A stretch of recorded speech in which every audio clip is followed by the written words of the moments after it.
Welcome to this Carbon Trust event, Accelerate to Net Zero Southeast Asia. We have some amazing speakers for you from leading organisations who are going to tell us about their journey, including Ikano Retail, an IKEA franchisee, Axiata, Dynapack, United Overseas Bank, and many more.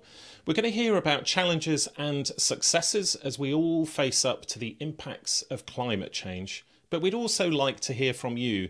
So you should have seen a poll as you entered the room today. Let us know, where are you watching from? Which city are you in? As the events go on, you'll be able to ask questions of the speakers, and you'll find more polls in the area on the right-hand side of this video window. You'll also find resources to download and web links, contact details to talk to the Carbon Trust team if you'd like to find out more information. There's also subtitles, so if you'd like English captions, or in fact one of many other languages, I think there's over 30, you'll find live captions there. Our mission at the Carbon Trust is to accelerate a decarbonised future. With over 400 experts around the world, we help leading businesses and governments and financial institutions accelerate their route to net zero. We played a central role in establishing the standards and measures for carbon emission reduction that are in use by thousands of organisations around the world. We've also supported the development of technologies and programmes that are leading the way in the global response to the climate crisis. We all know that the clock is ticking. That's the clock that is ticking. If you joined us last year, you might remember the event was called Route to Net Zero. But this year it's called Accelerate to Net Zero. And that's for good reason. We need to take action. This event is part of a global series, so if you're interested in our work in Latin America, Africa, or elsewhere around the world, make sure you check our website for the other virtual events that are taking place. Now, can we take a look at the poll results, please? I can see some cities that have come in. Fantastic. So I can see people in India, Hong Kong, Netherlands, you're up early, Kuala Lumpur, Ho Chi Minh City, Hyderabad, Australia. Thank you for joining us wherever you are this morning. We want to hear from you, and you'll see a little bit later on. If you have questions, we'll put those to the speakers towards the end of their sessions. And now, without further ado, I'd like to introduce our CEO, Mr. Tom DeLay. Hello, I'm Tom DeLay and I'm Chief Executive of the Carbon Trust. It's my great pleasure to welcome you to today's event, Accelerate to Net Zero, Southeast Asia. We're delighted to be able to work with so many important partners and clients, not only here in Singapore, but across the Southeast Asia region. And Xing Ying will talk a little bit more in a couple of minutes about what we're doing specifically in this region. Coming back to the Carbon Trust, we're an organisation with one mission: to accelerate the transition to a decarbonised future. Accelerate is the verb, it's what we're here for. It's to do more than is just required, to really push ahead and accelerate that transition, however hard we know it might be.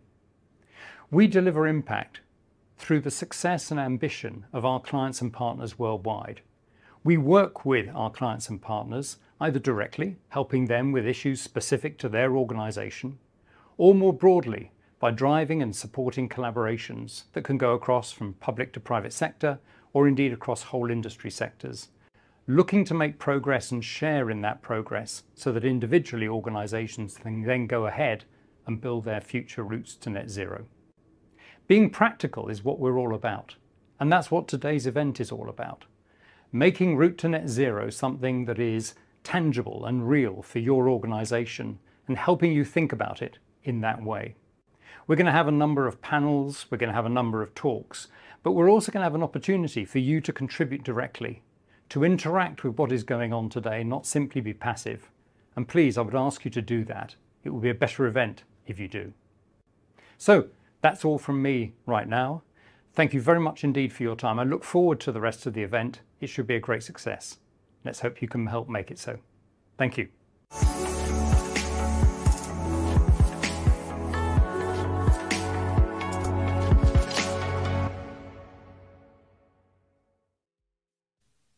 Thank you, Tom. And now I'd like to introduce Xing Tok. Xing currently leads the Carbon Trust team in Singapore and across Southeast Asia.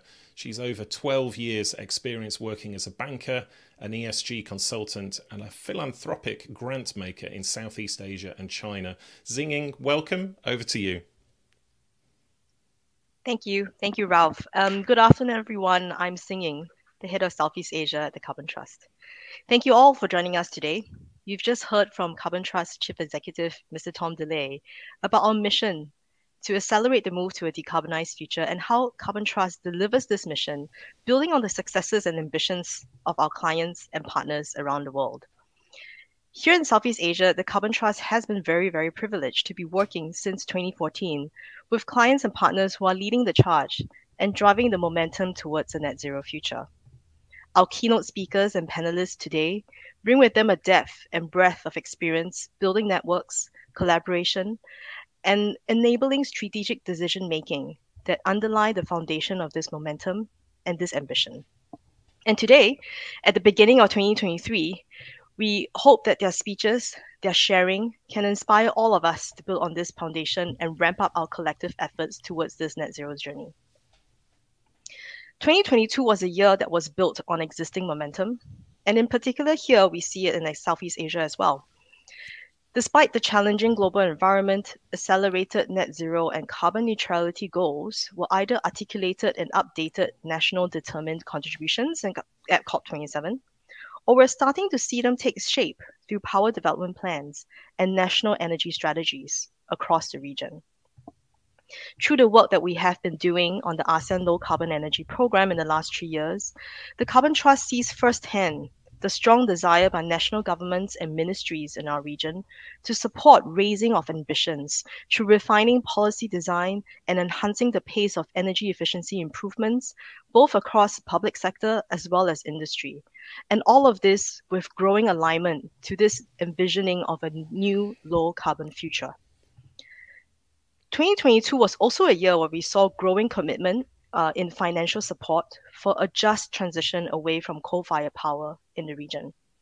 Building on the momentum which was in COP26, where 23 countries committed to a scaling up of clean power and the phasing out of coal, COP27 brought about more partnerships, including the Just Energy Transition Partnership, JETP, and ADB's Memorandum of Understanding with the key Indonesian partners to accelerate retirement of the first coal-fired power plant under its energy transition mechanism.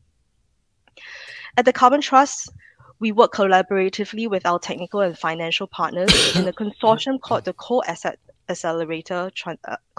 Transition Accelerator, CATA, to map out the decision-making journeys of the coal-fired power plants and provide the wide range of technical and analytical support that is required to enable such holistically planned transitions across multiple countries in Asia.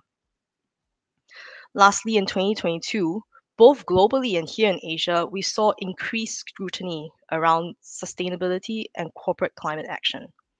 Here in Singapore, the Monetary Authority of Singapore will be rolling out new guidelines in 2023 to reduce greenwashing risks and enable investors to better assess the ESG funds in the market. We also see the International Sustainability Standards Board, or the ISSB, vote unanimously to require company disclosures on Scope 1, 2, and 3 emissions, providing clear direction on how corporates should be thinking about their joint responsibility over emissions beyond their operational carbon footprint. Carbon Trust welcomes the level of integrity that investors and regulators are expecting. And in working with our corporate and financial institution clients in this region, we have seen common challenges. A common challenge in the need for the development of internal decision-making tools, the need for more capacity building to drive the confidence needed towards ambition. And to support this, Carbon Trust focuses on building the trusted partnerships and relationships that we have with our clients and work with them across more and more challenging aspects, including challenging aspects of Scope 3 emissions, enabling supplier engagements, and also looking to work with industry associations to map out how the full value chain can start working together to reduce overall emissions. These are just some of the many examples of why 2022 strengthened the foundation for us, a foundation that we need to build on in 2023 as we work towards a net zero future. Targeting net zero is of vital importance, not just globally but in our region. We are a region that is already experiencing growing number of climate-related extreme weather incidences, threatening both lives and livelihoods. We are a region where our percentage GDP loss by 2048 could be 2 times higher the global average due to climate impacts. And we are a region where our young and growing population is looking towards to secure future ready jobs. They are looking to put their minds to innovation and change.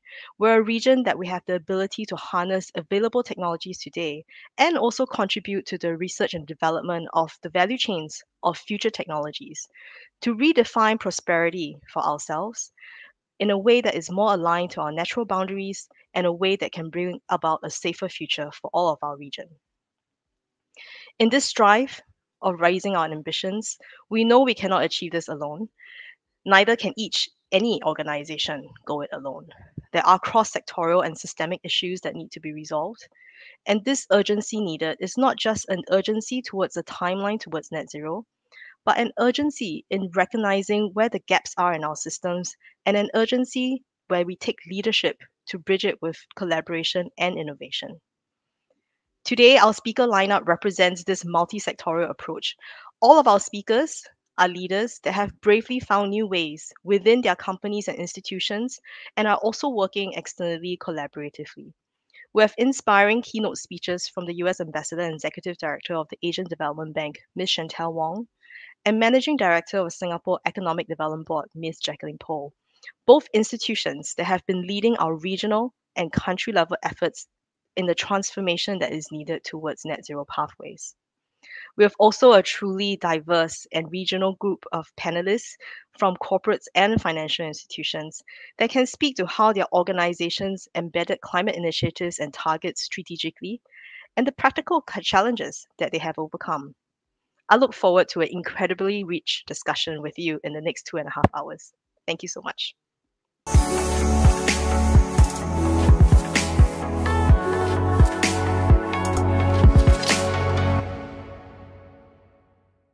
I'd like to introduce the first keynote, which is Ambassador Chantel Wong, who is the US Executive Director for the Asian Development Bank. Ambassador Wong has had a long and distinguished career in public service. She was nominated to be in her current role by President Biden and subsequently confirmed by the US Senate. Previously, Wong also served in the Obama administration as Vice President for Administration and Finance, and she was Chief Financial Officer at the Millennium Challenge Corporation. Ambassador Wong, welcome. Good afternoon, ladies and gentlemen, panelists and distinguished guests. Thank you, Tom Xing, for the kind introduction and invitation to deliver this keynote address. I'm eager to speak about the net zero transition in Southeast Asia and more broadly in the Asia Pacific. U.S. Treasury Secretary Janet Yellen has called climate change the biggest long-term threat the world faces. The risks continue to grow. As highlighted in the UN Intergovernmental Panel on Climate Change, or IPCC, report issued last April, the IPCC report is both a dire warning and an urgent call to action. Reducing the carbon intensity of economic activity is such an important issue, and it concerns all actors: governments, communities, businesses, investors, NGOs, nonprofits, and development partners, including the multilateral development banks, or the MDBs. These stakeholders must collaborate to accelerate the transition towards net zero. Let me begin by setting the stage. Asia and the Pacific have many of the most natural disaster-prone countries in the world, including my current home, the Philippines. Countries in the region are 4 times more likely than those in Africa and 25 more times likely than countries in Europe and North America to experience disasters. And the frequency and severity of these disasters is only increasing, destroying livelihoods, causing tens of billions of dollars in damages, and setting back economic and social development. It is almost cliche to say that the battle against climate change will be won or lost in Asia, but it is true. And Southeast Asia will play a major role in this fight. Juxtaposed against the region's vulnerability is the high reliance on fossil fuels, especially coal. Coal accounts for about half of Southeast Asia's electricity generation, and fossil fuels altogether make up about 75%. Steady and robust economic growth has been a boon, lifting hundreds of millions of people out of poverty over the decades and improving living standards. This growth is forecast to continue.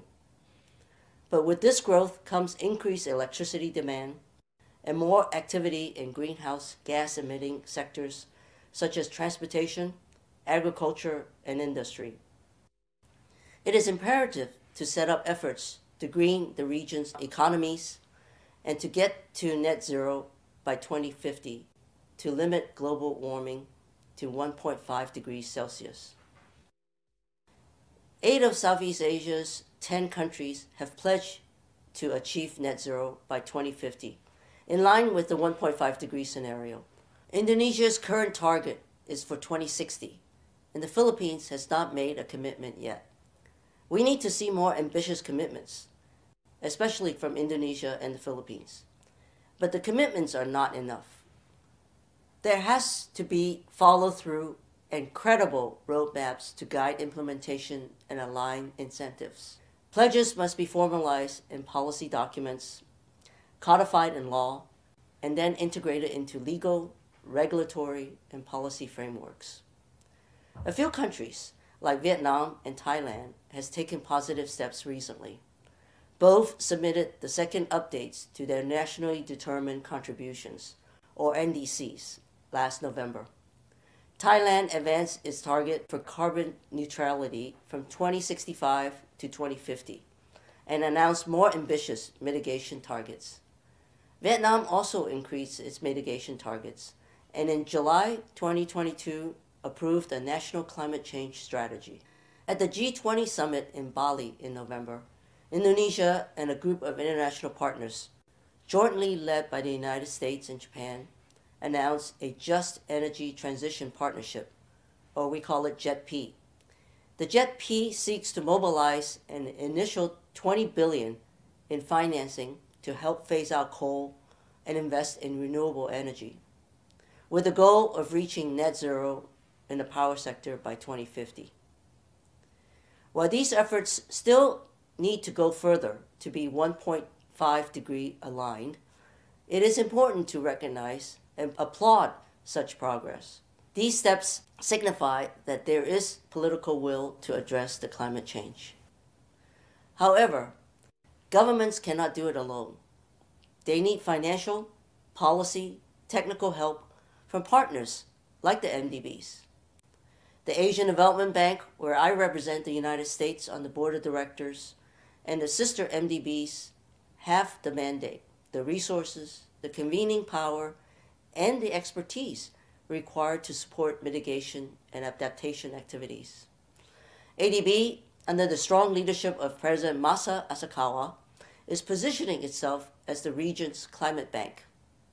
At COP26, ADB increased its climate finance commitment from $80 billion to $100 billion over the period 2019 to 2030. A third of this will finance adaptation, and 2/3 will go towards mitigation. ADB is also fully committed to aligning its financing flows with the Paris Agreement.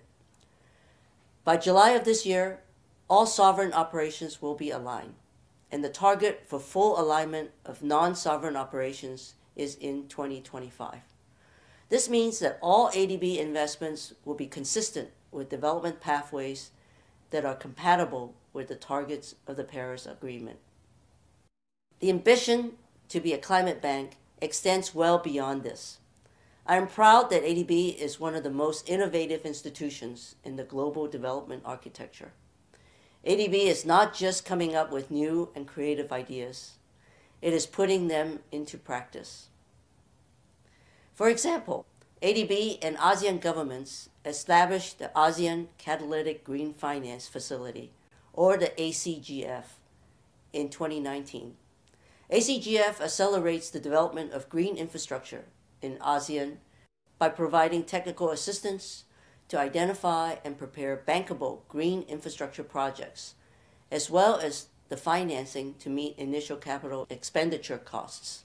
Just 60 million in financing from ACGF's parent fund, the ASEAN Infrastructure Fund has mobilized another 1.8 billion from ADB and 505 million from other co-financing partners across 5 projects. ACGF is also helping scale up the issuance of green, social, sustainable, and other labeled bonds, or GSS plus bonds, in Southeast Asia. The bonds serve as an important conduit for countries to access capital from global investors interested in thematic bonds. ADB itself is an active issuer in these bond markets. Since 2015, ADB has raised about 10 billion in green bonds. In 2021, the bank successfully raised about 300 million in blue bonds to support ocean-related projects in Asia and the Pacific. ADB is also leading the way in accelerating the phase-out of coal-fired power plants. There is a growing recognition that it is not enough to simply halt the construction of new plants. We also need to incentivize the early retirement of existing, unabated coal plants, some of which have 40 years or longer of remaining operational life. In Southeast Asia in particular, the coal fleet is very young, with many plants having come online in the last 10 or 15 years. To respond to this challenge, ADB announced the Energy Transition Mechanism, or ETM, at COP26 in partnership from Indonesia and the Philippines. The ETM is a pilot that uses blended finance structures to facilitate early retirement or repurposing of coal-fired power plants to replace those electricity sources with renewable generation.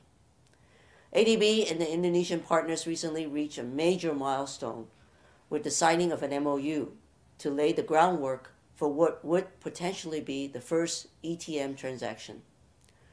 This transaction would accelerate the retirement of Cirebon 1, a 660 megawatt coal-fired power plant in West Java. The ETM involves donor countries, financial institutions, and philanthropies. It is designed to be replicable and scalable. There are feasibilities and pre-feasibility studies at various stages of progress in other countries, as diverse as the Philippines, Vietnam, Pakistan, and Kazakhstan. I'm very excited to see this initiative unfold. The Paris Agreement is clear on the importance of a just transition. The idea that costs and benefits of the net zero transition are fairly distributed and at-risk communities receive the support they need. ADB will integrate a comprehensive approach to just transition with the ETM that provides support for affected workers, communities, and regions. ADB and Indonesian partners will assess and anticipate negative impacts, design a plan, and implement mitigation measures in line with a commitment to ensuring that benefits are shared equitably and no one is left behind. ADB's strong commitment to a just transition is not just limited to ETM. It is also reflected in key documents such as the bank's 2021 energy policy. The net zero transition can be a powerful driver of growth and sustainable development. But climate goals should also be viewed in the context of social and economic development. ADB is working closely with our member countries and with other stakeholders to develop financing and policy strategies that ensure communities share in the benefits from the shift to low-carbon, resilient economies. At COP27, ADB launched the Just Transition Support Platform.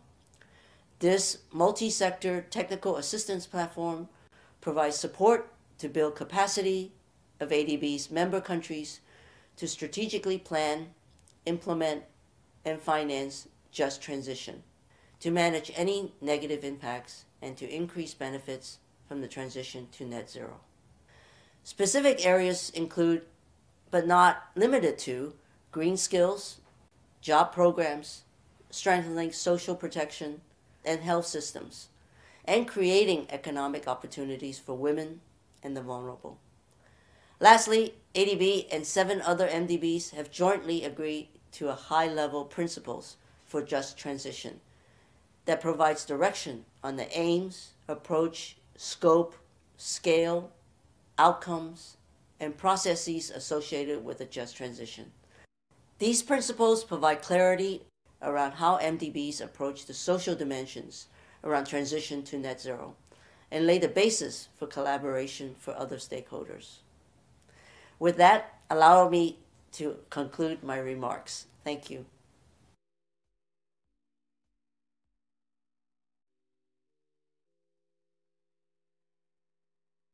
Thank you, Ambassador Wong. Now, I'd like to introduce Ms. Jacqueline Poh. She is the Managing Director of the Singapore Economic Development Board.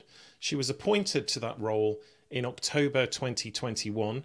She was previously Deputy Secretary at the Prime Minister's Office Strategy Group, which leads and organises the public service to develop and implement the strategic priorities of the Singapore government. Ms. Poh, welcome.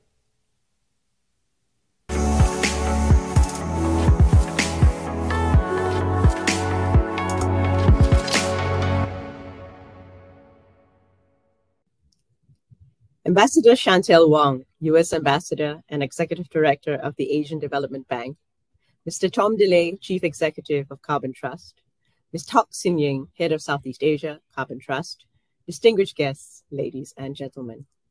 Greetings from Singapore.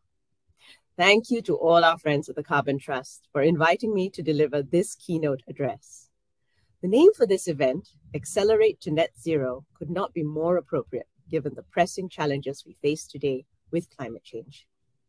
The recent UN climate change report, published in COP27, paints a sobering picture.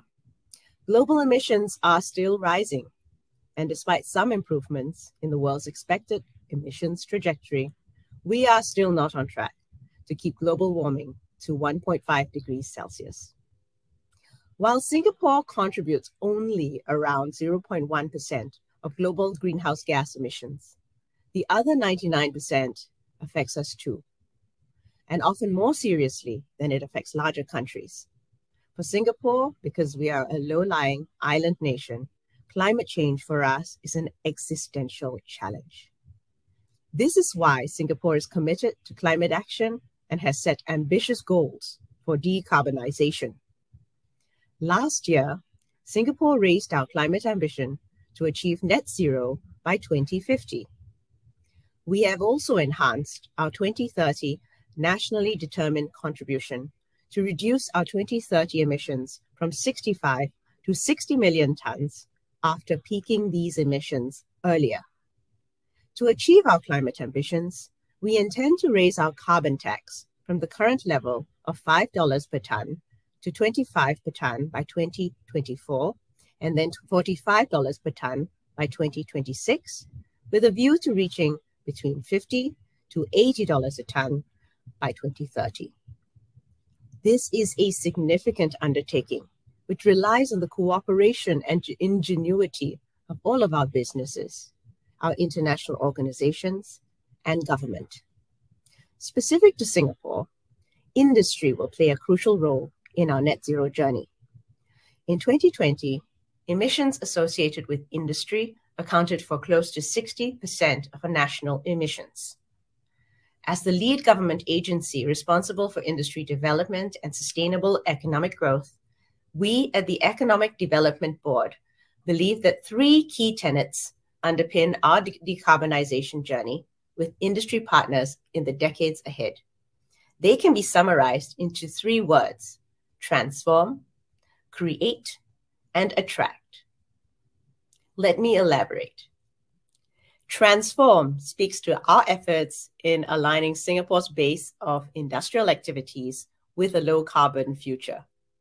Singapore has a sizable energy and chemicals sector, and it has contributed significantly to our economy over the decades. But in 2021, EDB launched the Sustainable Jurong Island Plan to transform Jurong Island into a sustainable energy and chemicals park. The plan is centered around two focus areas: increasing the output of sustainable products such as bio-based fuels and chemicals, and enabling sustainable production to reduce carbon emissions. Neste, for example, is a leading producer of sustainable fuels, and it's a key example of a company with whom we are working to manufacture sustainable products from Singapore. Neste's 1.5 billion euro investment to expand renewable fuel production capacity in Singapore will create its largest biorefinery globally. It is also critical that we partner larger manufacturers in Singapore to enable sustainable production by lowering the carbon intensity of their manufacturing operations. In fact, this is a journey that we started with some of our key partners even in the 2000s. For example, ExxonMobil improved the energy efficiency of its operations by over 25% from 2002 to 2019 through process improvements and plant upgrading. It has avoided carbon dioxide emissions equivalent to removing 600,000 cars from Singapore's roads. Going forward, we will focus on unlocking carbon abatement through low-carbon technologies such as carbon capture, utilization, and storage, or CCUS, as well as low-carbon hydrogen. We have introduced schemes to support and encourage manufacturers to reduce emissions, such as the Resource Efficiency Grant for Energy, and we intend to continue supporting corporates in their efforts to green their operations in Singapore. Our second tenet, create, speaks to the need to invest in research and development of new climate technologies, or what is now being called climate tech. It is said that many of the technologies needed to get the world to net zero are already available today. They are simply not yet cost competitive, nor at the right scale. New technologies can be a valuable tool to help us overcome resource constraints and unlock greener and more sustainable solutions. To do this effectively, we need a collaborative ecosystem. The government must create a conducive environment that promotes green opportunities. The private sector must invest in emerging climate tech, and the scientific and research community have a responsibility to develop innovative solutions. This collaboration is exactly what we intended to achieve with the Carbon Capture and Utilization Translational Test Bed here in Singapore. It's an initiative led by our National Research Institute, A*STAR, supported by JTC and EDB, to develop emerging CCU technologies in partnership with companies. The government will invest in plug-and-play modular units that can enable companies to test bed a new CCU technology within weeks. This is in contrast to the 12 to 18 months currently needed by companies to build a dedicated test bedding facility from scratch. Carbon capture and utilization technologies play a very important role in Singapore's transition to a low-carbon future. So we look forward to accelerating their development in Singapore. Another key area of research that can open up decarbonization pathways for Singapore is low-carbon hydrogen. Hydrogen can complement our energy mix alongside solar and imported renewable electricity. Depending on technology and commercial developments, hydrogen could supply up to half of our power needs by the year 2050. Yet many hydrogen technologies, such as the choice of carriers to transport hydrogen molecules, are still under development, and we all know that the supply chain is still very nascent. So we think we see opportunities to invest in the R&D to unlock key technological bottlenecks so that Singapore is better equipped to import, handle, and utilize low-carbon hydrogen when that technology is ready to scale. Therefore, the government has identified hydrogen as a focal area for phase 2 of the Low Carbon Energy Research Program, which will set aside 129 million Singapore dollars to fund innovative projects across key climate technologies such as low carbon hydrogen and carbon capture.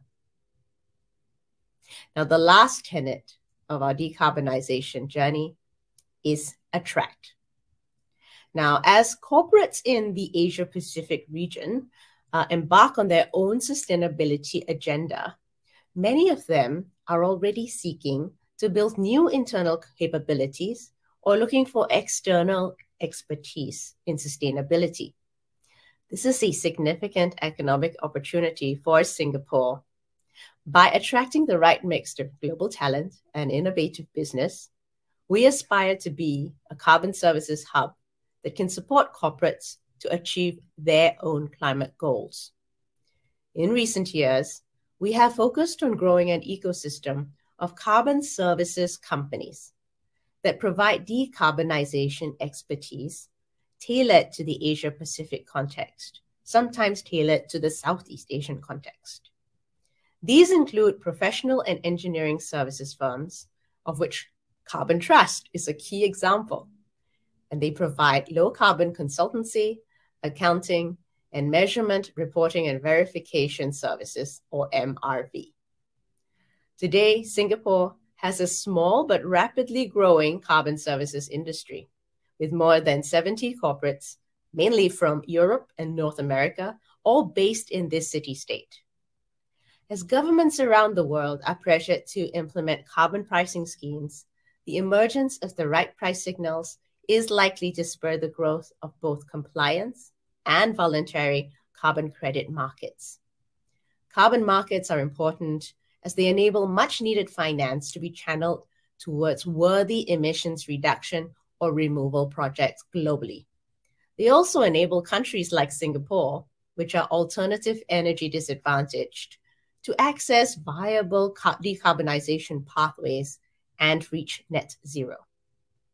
Singapore has several advantages that makes us a favorable location for carbon services and trading firms to set up shop in this region. Firstly, we are centrally located within Southeast Asia.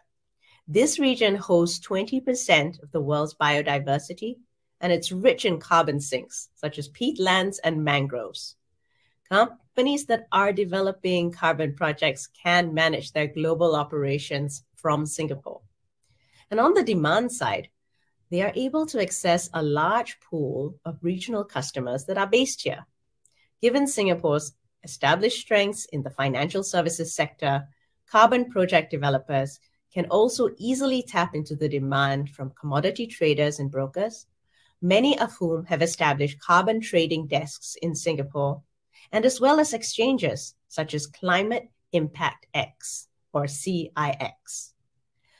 We think that carbon services are poised for a very exciting period of growth, and we look forward to being the choice location where companies can seize green growth opportunities in Asia. In conclusion, we think that businesses are an integral part of Singapore's plan to combat climate change while enabling sustainable economic growth. The EDB wants to continue to partner corporates along the three tenets of transform, attract, and create in translating your decarbonization plans into reality. I thank the Carbon Trust for keeping up the pace and urgency for climate action through today's event, and I do wish everyone a very fruitful series of discussions ahead. Thank you.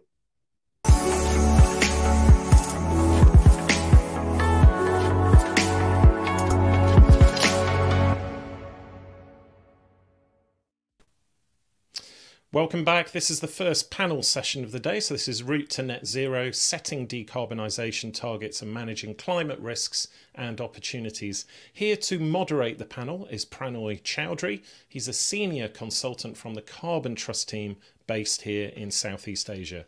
Pranoy, welcome. Over to you. Thank you very much, Ralph, for the introduction, and a very good afternoon to all the attendees of this webinar. In this session, We will hear more from our esteemed panelists from the corporates in Southeast Asia and how they have started their decarbonization journey and the practical challenges and the opportunities on the journey towards net zero. Just to provide a bit of context, Singapore and Southeast Asia are highly vulnerable to the effects of climate change. Climate change has been ranked among the top security concerns for the past few years in Southeast Asia. Despite this, the region has witnessed one of the highest increase in the greenhouse gases emissions. Just to add to that, 19 of the 25 cities most exposed to the 1 meter sea level rise are in Asia. Net zero is not a passing trend. It is a crucial lever for driving urgently needed ambitious climate action. Net zero has the potential to limit temperature rise below 1.5 degrees centigrade, and that is done by pursuing greater efforts of mitigation and physically reducing CO2 out of the atmosphere. The widespread global adoption of net zero targets from countries to companies is a part of long-term shift to a decarbonized economies in response to the climate emergency. Just a gentle reminder to all the attendees, we have got 2 polls coming to you during this panel session. Also, if you have any questions for the panelists, please put your questions in the chat box. We will take some of the questions from the audiences towards the end of the session. Now, without further ado, let me introduce our wonderful panelists to the session. First, we have Corina Schuller. Corina is the Sustainability and Corporate Communications Director at Econo Retail. Econo Retail is the owner of IKEA home furnishing business in Singapore, Malaysia, Thailand, the Philippines, Vietnam, and Mexico. Corina spent more than a decade in journalism before joining Econo in 2013 to start up the internal and corporate communications team. Next, we have Adeline Anthony Senior. Adeline is the head of sustainability at Axiata Group Malaysia. Adeline has more than 20 years of experience in operations, consulting, and corporate planning. Her area of expertise focuses on environmental management and sustainability. She established GHG emissions inventories, sustainability strategies, and frameworks throughout her career and led the verification of non-financial data as well. Next in line, we have Serena Tho. Serena is the General Manager of Group Sustainability at Keppel Corporation. Serena, together with the Group Sustainability team, sets and monitors the carbon emission reduction targets across the group activities in the area of energy and environment, urban development, connectivity, and asset management. Keppel Corporation is one of Singapore's flagship multi-business companies. It has put sustainability at the core of its strategy by providing solutions which contribute to sustainable development and combating climate change. Last but not the least, we have Sebastian Bond. Sebastian heads procurement of Dynapack Asia Group since 2017. He also leads the group sustainability strategy and action since 2018. He previously worked for more than 10 years at 2 large FMCG companies, which is Procter & Gamble and Unilever, sourcing raw materials and packaging for their multiple products in Europe, Middle East and Africa, as well as Southeast Asia and Australasia. I would like to welcome all our panelists and thank them for joining this panel. So now maybe I can start with the very first question to all the panelists. Why is it so important and urgent for corporates to set ambitious climate targets towards net zero by 2050 and with interim targets for 2030? So maybe I can go first with Corina. I think why is it so important? The urgency, actually, we don't need to look further than yesterday's news to see the urgency with the snow disappearing on the slopes of France and with the streets of Los Angeles flooded. And, you know, climate change is just a current and present danger now. It's not something that only the scientists are talking about. Our own coworkers are feeling it now. We were recently putting the sandbags up at our IKEA store in Bangkok because we were facing flooding there. So, and as you noted, all of the markets where I work, where I represent IKEA, are all in the global south, and all of our markets are considered at serious, and in the case of the Philippines, extreme risk from climate change. So, of course, it's very important for companies to get on top of this now. I think as our customers and our coworkers feel the impacts of climate change, they will be demanding more and more that companies show what they are doing to contribute to carbon reductions and what they are doing in terms of sustainability. So I think it's critical that companies have a plan. And then a plan for 2050. I'll be long retired by 2050. I hope I'll have grandchildren by then. But of course, we need to set targets here and now for what's happening, next year, never mind 2030. I think we need to have a plan for year by year how we're going to grow and develop the sustainability agenda and reduce our carbon emissions. That new corporate net zero standard that came out, that's the science-based target, is asking us for a 50% reduction by 2030. And, that just blows my mind. I don't know how we're going to get to a 50% reduction by 2030. But we're starting now with the feasibility study to take a look at each piece of our carbon footprint and how can we tackle it year on year. And then we'll see where we can get by 2030. But it's certainly important to set those targets for the near future before we start to think about 2050 and net zero, which is an absolute imperative, of course. Great, Corina. I totally agree with you. I mean, climate change is so real that we have started to see the impact in our day-to-day lives as well. As you mentioned about your, co-workers, they are experiencing those climate change impacts. And totally agree. This is a big task, and not just maybe for our lives, but for the next generation as well, if we want to keep our planet as it is today. Next, maybe Adeline, if you can share your thoughts on this. Why is it important and urgent for corporate to start their net zero journey now? Yeah, so I think the narrative that you normally hear, when we started this journey is that, the runway is short. If you look at it, from a perspective between now to 2030, if you look at it from a business planning cycle, it's maybe two and a half, cycles for you to start planning in terms of what you need to do. So it's definitely something that, everyone has to play a part, as corporates as well together. So maybe just a bit of background. Axiata is actually a telco company, also a technology company. So for us, it's really about embracing this opportunity to drive innovation and to also see how we can, through the enablement effect, also help society as well as the environment to be more, to really through all these good telecommunications, good connectivity, to be more efficient and to optimize the outputs in everything that we do. Exactly, Adeline. I mean, the point that you mentioned about the innovation, which climate change is bringing to the organization is so important. It not just helps the climate, but actually helps the business itself by bringing, reducing the resources cost, and it can bring more profitability to the business as well. So it's not just about doing good, but it brings a lot of good to the business as well. Mm-hmm. All right. So next we have Serena. Serena, if you want to share your thoughts on this. And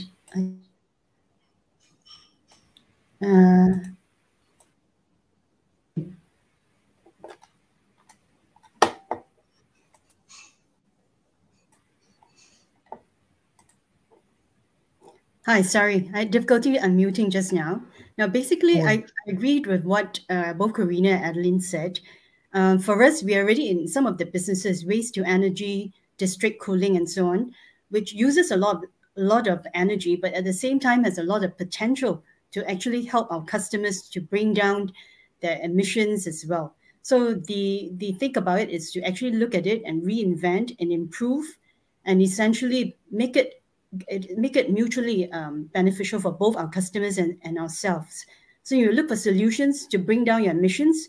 You also are, because of the scope 1, 2, and 3 framework and all that, you are also helping to bring down the emissions of your customers as well. So it is basically a virtuous cycle. There are challenges, but also tremendous opportunities. So as a conglomerate, in various segments of the business, we are already very much committed to doing good in this area already. So essentially, we're looking at new business areas, new ways of improving, both for our customers as well as for ourselves. Great. So that's the trend that we as a consultant are seeing as well. Like organizations are looking beyond their own emissions, which is scope 1 and 2. They are planning to have scope 4, or we call it scope 3+, or we call it enablement avoided carbon emissions as well, which they are able to bring, the decarbonization that they are able to bring to their customers as well. Right. So now, how about Sebastian? Maybe you want to share about the urgency and the importance of becoming net zero by 2050, and then setting interim targets as well for 2030. Yes, hi Prannoy, hi everyone. Glad to connect here. So maybe a bit of background. Dynapack, maybe less famous than IKEA. So we are a plastic manufacturer company, over 6 countries in Southeast Asia with 6,300 employees and 28 factories. And we produce plastic products, packaging, and components. So I think for us, the urgency really came up in 2018 when plastic was making the news, and plastic pollution is very concerning to us. And we wanted our products to have the lowest environmental impact and for sure not end up in oceans or landfills. And this is where we started to realize and understand more about the climate change challenge and how we need to, as a company, participate and aim for these very challenging ambitions to have neutral emissions. So for us, modestly, the first step was more on CDP, just calculating our emissions, knowing what our products were emitting when we produce them. I think we've done good progress to move from C to B minus and now B on CDP rating. We just signed up for SBTi and we'll finalize the targets for SBTi later this year. So that means for 2030 we have a very clear path, being defined. Now we have these ambitions for 2050. No clear, signature on it yet, but we for sure want, and I think any business should make sure the products or the consequence of doing, the business we have is environmentally neutral. And for sure there are many challenges to this. Happy to share a bit of our experience here.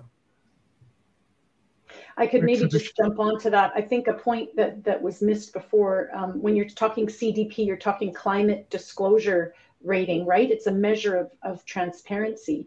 And for us today, that remains optional where I'm located right now. But coming 2026 for us, because of the EU climate disclosure requirements that are coming down, because we are owned ultimately by an entity in Europe, we will be subject to that. So it will be an actual legal requirement for us to measure our climate footprint and to show our progress year after year. So that's also part of the urgency. Right now, I feel myself, I'm a little bit like in the practice run. I'm just learning how to take our climate footprint, how to set those science-based targets and so on. But I know that coming in the future, this will be a requirement. So that's why I'm already getting going now with my climate reporting and so on to see how I can do that in the best way. Right. Thank you, Sebastian and Corina. It's good to see, Dynapack taking a lot of, ambitious steps, committing to science-based target and reducing their emissions by 2030. All right, so this is the time for the polls. So I think we asked a poll question to our audience. Maybe we can have a look at the result. So the question that we asked to the audiences was, is your organization working on a business climate strategy? The options given were, no, we haven't started. No, we have implemented, but they have implemented carbon reduction initiatives. And yes, they have a business climate strategy and they know their carbon footprint and the material emission sources. Next option was, yes, they have a business climate strategy and they have a good understanding of the climate-related risk and opportunities for their business. And the last option was, yes, they have already committed to a science-based carbon reduction targets and implementing carbon reduction initiative.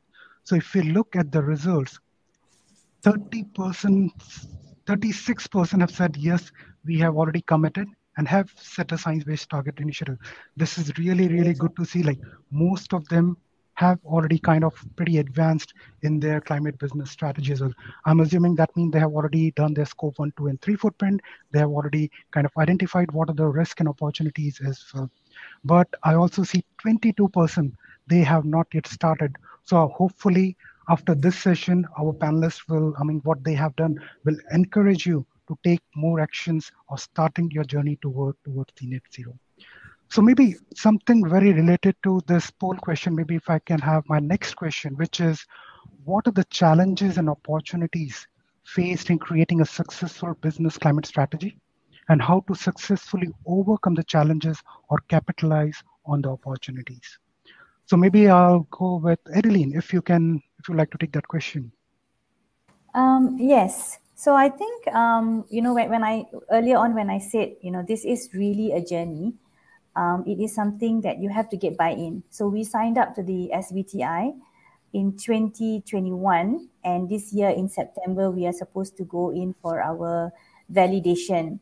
So I think there are two parts to it. Number one is really the buy-in from the board, especially, the top management need to understand.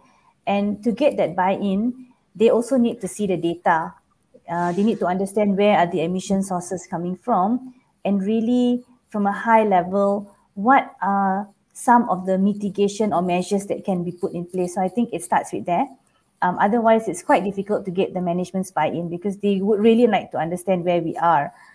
The next bit was, the minute we signed our SBTi, and when it came out in the press, the next question was really, okay, so what are you doing now that you've signed up the SBTi? So in a way, you are also forced to start developing your net zero carbon roadmap. So that was also something that we worked on last year. And before we could share it, we also need to get internal buy-in. So it was very interesting, when we started developing that roadmap. With that roadmap, when we had the internal discussions, with different departments, with procurement, with people, with technology, when there was a roadmap, everybody started seeing, okay, this is where you want to get to, this is where I can contribute. So it is really important to have that roadmap because it spurred a lot of conversation internally, cross-functionally, and everyone started saying, okay, this is something that maybe I can do. Is this something that I should be looking at for? So I think those are the very two important elements that you need to have. And once you have that, once you have a plan, once you have something which is clear coming from the group, then you see so we have operating companies as well, operating outside of Malaysia. It is easier to get them on board. So that's just a bit of the sharing, initially how we started our journey and, how do we get the momentum going. Thank you, Adeline. I mean, the point you made about, getting the buy-in from the board and the top management is so crucial in starting the journey. Next, Serena, if you would like to share on this, more thoughts on this. Yeah. Buy-in is very important, and right from the top, management buy-in from the board, from our staff as well. But I think the question that you mentioned earlier was about challenges also. So in Singapore, I think Singapore-based companies will face the same challenges, the lack of renewable energy. So it's very difficult to buy racks here because demand is much greater than supply. So we are in the business of trying to import renewable energy. One case in point was that we actually brought in successfully from Laos renewable energy, and we're working at exploring imports of hydrogen with various parties as well. So that's one of the challenges that is both a challenge but also a business opportunity for us as well. And the other thing is we are looking at apart from renewables, development of a hydrogen-ready power plant as well, and new technologies and carbon capture also. Yeah. So this is the portion that I think we should actually look at it very positively, because it's not just that there are a lot of challenges and so on, but tremendous opportunities that come with it as well. Yeah. Absolutely, Serena. I totally agree. Technology and innovation has got to play a major role in our journey towards net zero. And I'm sure, Corina might be facing similar challenges and opportunities. So Corina, if you would like to share more on that. I think the biggest challenge when you look at your climate footprint all in full is that so many pieces of it feel so beyond your control. 50% of our climate footprint comes from the products we sell, from the material raw extraction, the production in factories far away from here. And we don't control that. We simply buy those products. Then there's 20% relates to customer travel. We had 1.5 million visitors to our stores and centers last year alone, and their emissions count on our climate footprint.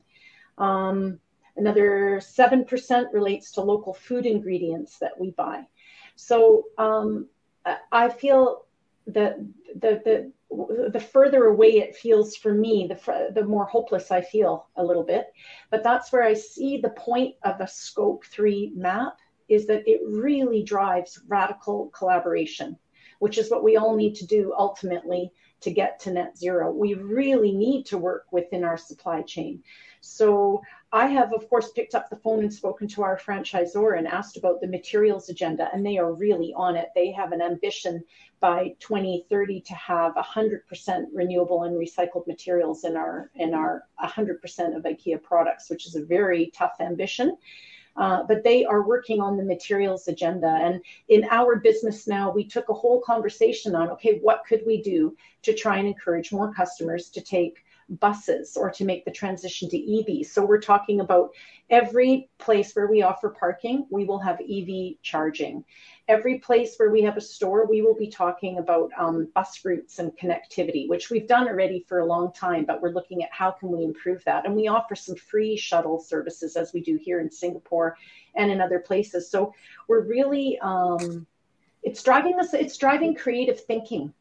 And it's driving us in a new way. So I think that is a challenge and an opportunity. But I also hear you, Serena, on the commercial opportunity.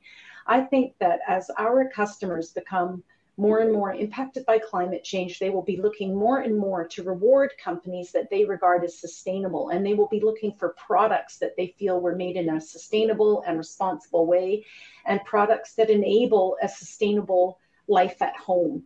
And that's where, you know, we can talk about our LED bulbs, and we're certainly not the only place to sell LED bulbs, but we offer them at the lowest price in the market, or that's at least our ambition every time. So we are, you know, if you come to our store today, you'll see that we have a whole string, we call it the green thread of communication around products that enable sustainable life at home, just to inspire people and to inform them about recycling and reducing waste in their kitchen and growing at home and saving on electricity. So I see those as commercial opportunities for even a company like IKEA. Yeah, just to add on, it also happens in real estate, for instance. Like when we green our buildings, we effectively are actually helping our tenants to achieve their own LEEDs, Platinum, and so on, you know. So it's not just spending money greening our own operations, but enabling our customers and all that to be able to, our tenants, to be able to step up and actually achieve their targets as well.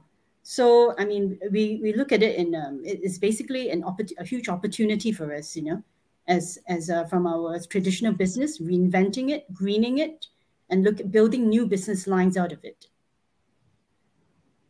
Great. Yeah, I'd like to bounce also on the customer reward part, that I think if customers can really reward, or consumer also, you know, when you buy a product every day as an individual or customer, when you decide contracts to source from suppliers for the next 6 months, a year, I think this is where this can make a difference in coming years. Today, I think for Dynapack, that is a challenge. I do believe we do significantly more than, you know, local producers of plastic products, but there's no real reward that we do better on you know, either carbon emissions or using recycled materials. So I think that customer reward or consumer reward will be a topic which definitely can drive progress in the coming years.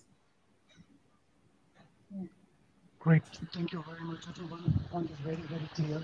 I mean, the pressure is coming from the stakeholders for the businesses. For your, maybe it's your consumers who are actually expecting more and more sustainability in your products and services that you're providing to them. But there are other stakeholders like investors and maybe government institutions who are looking at the corporates on how they are performing in terms of sustainability within their own business as well. So thank you very much for that. And now this is the time for the next poll question. And the next poll question that we asked to the audience was, which of the following frameworks has your organization utilized or is utilizing till date? Because there's so many frameworks and people might be confused. So some of them are like GHG Protocol, Science Based Target Initiative, TCFD, which is the Task Force on Climate-Related Financial Disclosures. Then we have CDP, and then like maybe if no one knows about those. So let's see the results. So as per the result, the highest is GHG Protocol as expected, because that is where everyone starts at. And the next one is more on the none. So that is a bit surprising as well. That means a lot of corporates haven't even started. So maybe at this point, I'd like to make a question to our panelists, like how businesses can utilize these international frameworks like SBTi, TCFD to supplement their climate strategy, and what are the benefits of utilizing these international frameworks? So maybe Sebastian, if you would like to answer that question. Sure. I mean, for us, simply, CDP was originally, I think, customer request back in 2015, and we started with Indonesia. So Indonesia is where the group originated, and we have more or less half of our business there. But yeah, I would say even just CDP, which sounds basic today, I think for us was quite a journey to move from calculating properly emissions for Indonesia, then for Thailand, Malaysia, Vietnam, Singapore, and then China factories. So yeah, I think the questions CDP has, definitely the first time you look at them and you try to answer them, for sure challenged us to realize that actually we do not have so many of these processes or policies or even strategy that are being asked. And this is how we also then move to more the GHG protocol to be used in order to structure part of our data collections and calculations. Now we've signed up for SBTi, and I think this year we'll discover more details on the science-based target and what we need to ensure to fully sign off this our ambition on SBTi for 2030. Great. Thank you, Sebastian. Adeline, maybe your thoughts on this as well? Yeah, so I think it is really a bit of a progression. You start with the greenhouse gas protocol, essentially to make sure that, when you are capturing your numbers, your scope 1, 2, and 3, you are following a certain standard, because when you report, you also need to be, reporting apple to apple. And then next, by signing onto the SBTi, it's good because you kind of like, you drive a bigger ambition. Instead of just coming up with, year on year, 2%, 3% reduction, signing up to SBTi or net zero means you need to think big. You really need to look at the way you do business in a completely different manner. If you're going to sign up to SBTi and still intend to do business the same way you're doing, then it's not going to happen. All right. And then as you progress, when you start building the roadmap, then, like you said, you start seeing the challenges. You start seeing how important it is to collaborate, within your sector, outside your sector. There would be some areas where your roadblock would be policies, because, policies don't enable you to do, like in Malaysia, certain things you still can't build a solar farm. And then this is where you go into the area of advocacy. So it's only when you have this kind of big ambitions, you are driven to, start thinking a bit outside the box in terms of what more you can do. And we also started on our TCFD journey, which is great because I think the elephant in the room when you talk about moving towards net zero is really CapEx. It is not cheap. It costs a lot of money, and you do need to see, or you do need to prioritize where is it do you want to put your funds, and which can give you optimum benefits from a business perspective, as well as for the environment and for the people and for the places where you operate in. So that's where the outcomes from the TCFD scenario analysis and all also helps us to really see where do you want to put your money, or where do you want to put more effort in as you journey through, to meet your net zero ambition. And I think the other really important bit is also pacing yourself. You don't want to do things too early, neither do you want to do things too late. So it's really about, when do you want to pace At what point to adopt what technology. It's also about understanding how is regulations going to change. It's also about understanding your grid emission factors. What do you anticipate to see in the next 5 years, in the next 10 years? So that's where when you follow all these standards, it also guides your thinking process, and it helps you to progress in a systematic way as you journey through, to reach your net zero ambition. Maybe I'll jump in here. Yep, I think sure. the frameworks actually, because this whole area is so wide, the frameworks actually give you a way of bucketing your different aspects. And like Adeline said, we can't focus on everything all at once. So if you look at E, S, and G, or you look at qualitative or quantitative, then that's where you look at what's my prioritization. Back to also Adeline said something about investments as well. Yes, you have to decide what are you going to invest in, whether it is a product or a technology, and also basically even for the reporting portion of it. I mean, in Asia, most of us use GRI, but we also know ISSB is also coming as well. So it's investing the resources to look into those areas as well. And then you have TCFD. TCFD, you can start off with the qualitative aspects, but you will move into matrix, which is quantitative. And once you go into quantitative, you start with a spreadsheet, but soon the spreadsheet may not be adequate and you have to get a system. So these are all the decisions that have to come, and we actually have to pace ourselves, like also what Adeline mentioned. So you have scope 1 and 2, fairly simple because it's basically diesel, LNG, and then after that electricity. But once you come to scope 3, there are 15 different categories. And again, you can't cover all 15 all at once. You got to look at which one is relevant to you as well. So it's a whole gamut of things. But back to like CDP, which Sebastian mentioned, CDP is very well recognized, and it serves as a way of looking at different companies. It's a benchmark is also linked to TCFD, SBTI. So it's a good way of screening which are the good companies, right? And basically some are like A-listers, B, and then B, C, and then we are a respectable B, and we can say that it actually takes a lot of effort to be a B, because it is a lot of work that's involved. You have to have metrics, right? And essentially collecting data is always a challenge with every organization. Yeah. Good.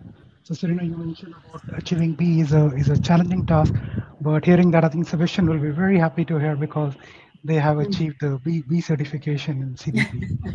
And I mean, I totally agree with you. I mean, on these, frameworks, from like consultants' point of view, all these frameworks give like a consistency basically. So when we are working with the client, we ensure we have the same yardstick of calculations, or comparing them against the target settings and footprinting.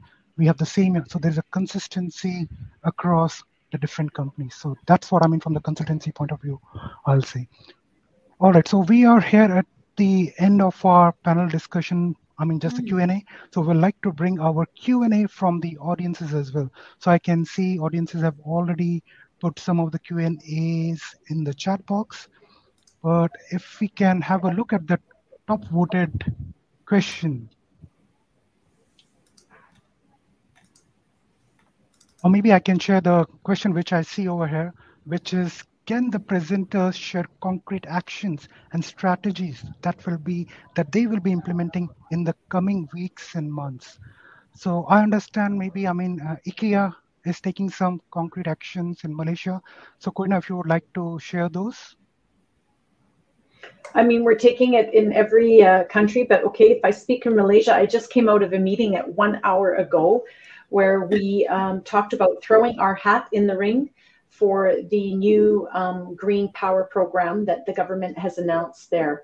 And we're looking at building a solar farm together with a vendor who will build a solar farm on behalf of IKEA and then supply us through the grid that energy. And that would help us get to 43% of our total energy consumption. That includes huge shopping centers and 4 large IKEA stores.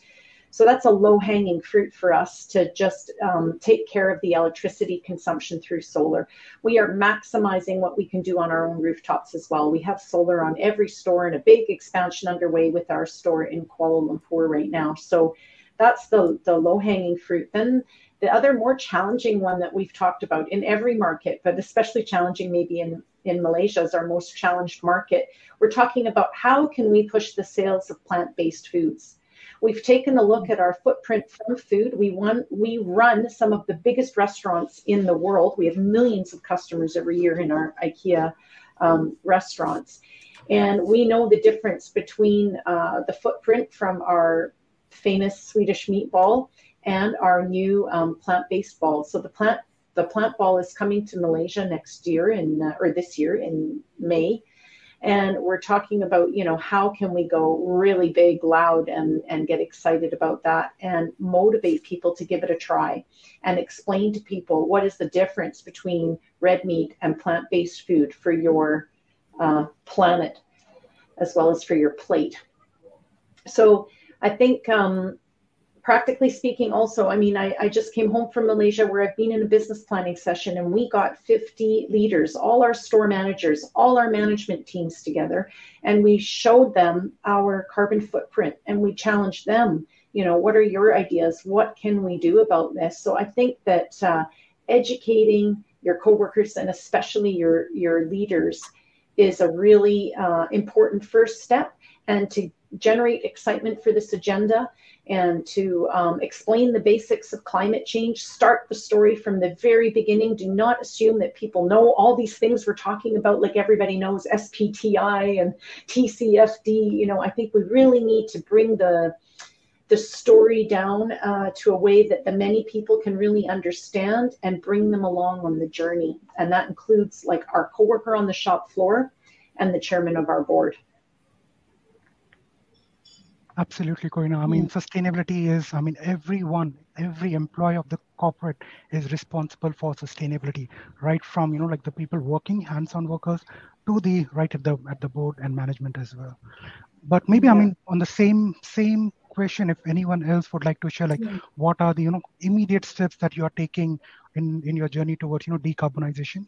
If anyone else would like maybe I'll contribute a bit here.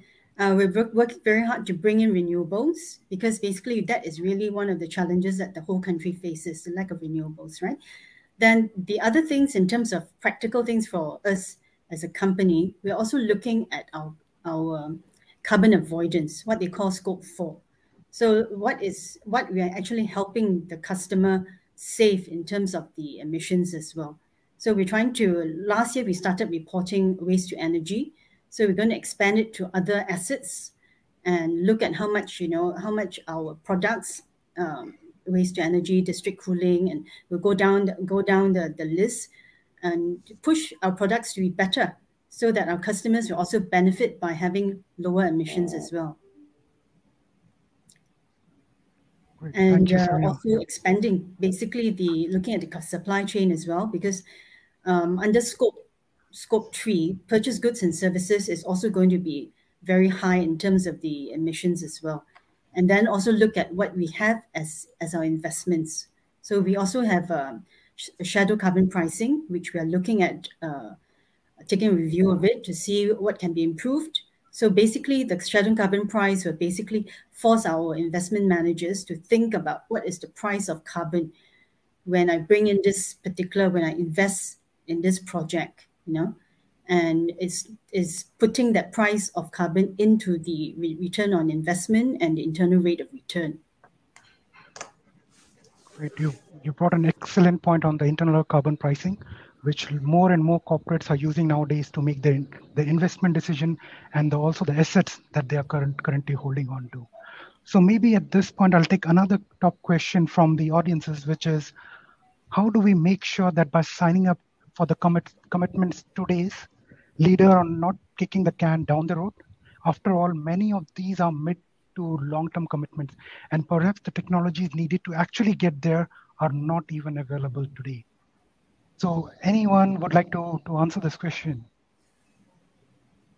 Well, yeah, if I can, Pranoy, then I think for us, at management level, it was quite easy to have a buy-in of signing commitment, because smaller company and top management was convinced already. So now for the challenge is more almost engaging employees and making sure that to drive progress, we need a lot of actions at all levels.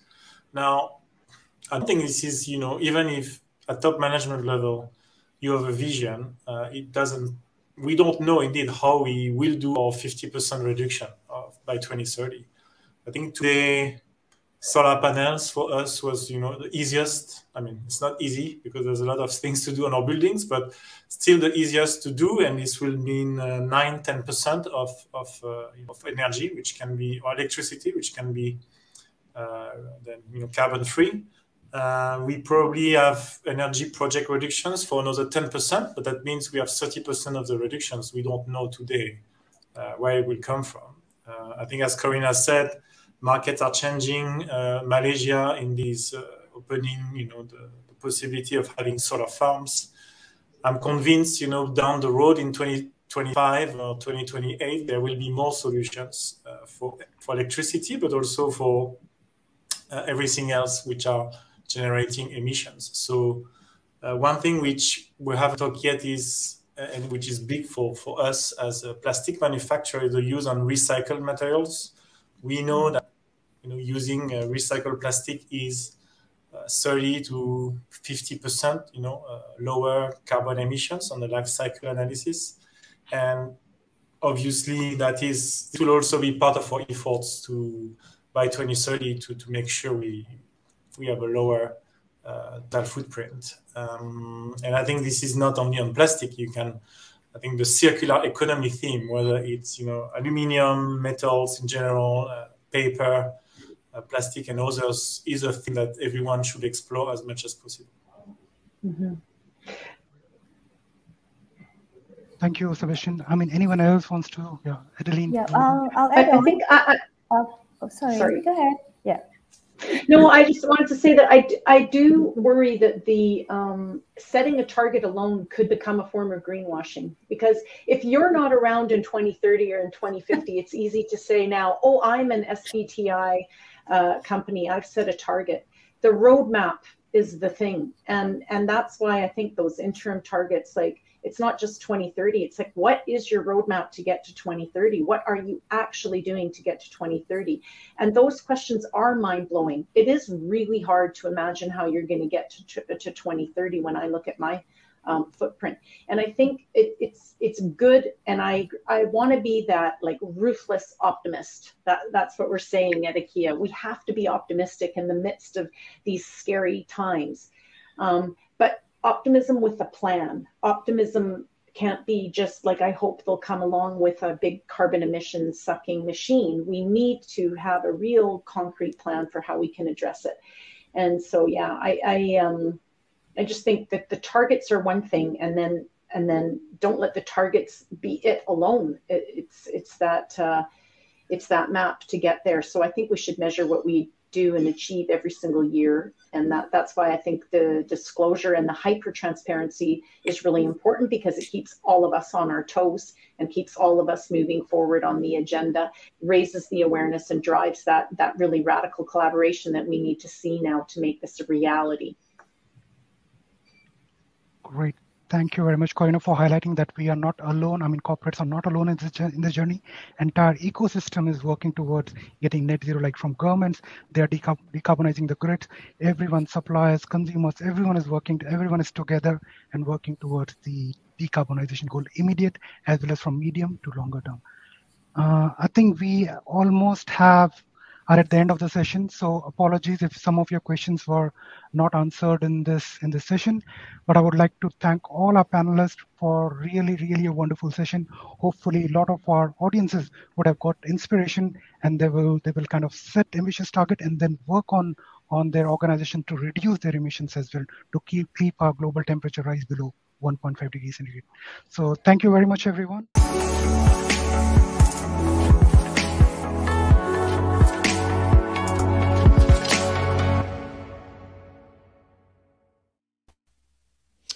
Welcome back. This session is From Commitment to Action, the role of finance in accelerating Southeast Asia's net zero transition. Here to tell us more and moderate the session is Lau Jingyi, our Green Finance Lead in Southeast Asia at the Carbon Trust. Welcome. Over to you. Thank you so much, Ralph. Good afternoon to our distinguished guests and speakers. Thank you so much for joining us today. My name is Lau Jingyi, and I'm the Green Finance Lead of Southeast Asia at the Carbon Trust Singapore office. Today, our panel is From Commitment to Action, the role of finance in accelerating Southeast Asia's net zero transition, and I'm very honored to be the moderator of this panel. Climate remains a hot topic in Southeast Asia, where natural disasters already regularly affect the region, and urgent action is needed to be mitigating or slowing down that crisis. On the positive side, recent years have seen notable developments. A number of Southeast Asian countries like Singapore, Indonesia, and Vietnam have announced net zero commitments. Some financial institutions are also aligning themselves with their country's net zero targets. For example, Singapore banks DBS, OCBC, and UOB recently became signatories to the Net Zero Banking Alliance, while insurance companies like NTUC Income aims to reach net zero by 2050, and among other commitments, to divest from thermal coal mining and coal-fired power plants by 2035. These are all moves in the right direction, and our session today wants to focus on how finance can play a role to accelerate the net zero transition, not only by unlocking more capital for this purpose, but also to better address the hard-to-abate sectors, identify scalable solutions, and deepen engagements in the ecosystem. With this context in mind, I would like to now take the time to introduce 4 distinguished speakers who will be sharing their insights with us today. First, I would like to welcome Ms. Hui Shi Li. She is the Senior Vice President in the Corporate Sustainability Office at UOB. In her current role, she supports the development and delivery of the group's sustainable business strategy across UOB's footprint, including sustainable finance product design, innovation, and ESG risk management. Our second speaker today is Dr. Pang Chin Hong. He is the Senior Vice President, Group Sustainability at Frasers Property Limited. Frasers Property is one of the largest listed integrated real estate groups in Singapore and has business operations in residential, office, retail, hospitality, and industrial sectors. Chin Hong has held various positions within the group, including group corporate planning and corporate development. Since 2014, he has been instrumental in spearheading the group corporate sustainability initiatives and reporting, and also advancing the group's sustainability goals. Next, I would like to welcome Mr. Pradana Murthy. He's the Director of Risk Management at PT Sarana Multi-Infrastructure, or what we call PTSMI for short.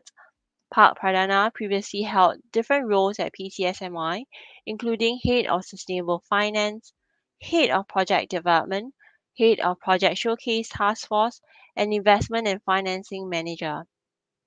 Last but not least, for our speakers today, we have Ms. Mai Nguyen, Senior Associate from Vina Capital, who will be replacing her colleague Kong. Mai has 10 years of experience in sustainability and ESG in Asia Pacific and North America. She is a lead AP and holds a CFA ESG investing certificate. Before joining Vina Capital's ESG department, she was engaged in City of Boston's first zero net carbon building zoning initiative. Thank you to all our speakers for joining us today. To kick off our discussion, I would like to turn to our first speaker, Hui Shi from UOB, and it's great to hear that UOB has committed to 2015 net zero target. From UOB's perspective, what does it mean for a bank to pursue net zero, and how does this change UOB's financing decisions? Hui Shi, please. Thank you, Xingyi. And indeed, we were very excited that we announced our net zero targets back in October 2022. And our net zero targets actually cover 6 sectors, which includes power, automotive, oil and gas, real estate, construction, and steel. And together, these 6 sectors makes up 60% of our lending portfolio.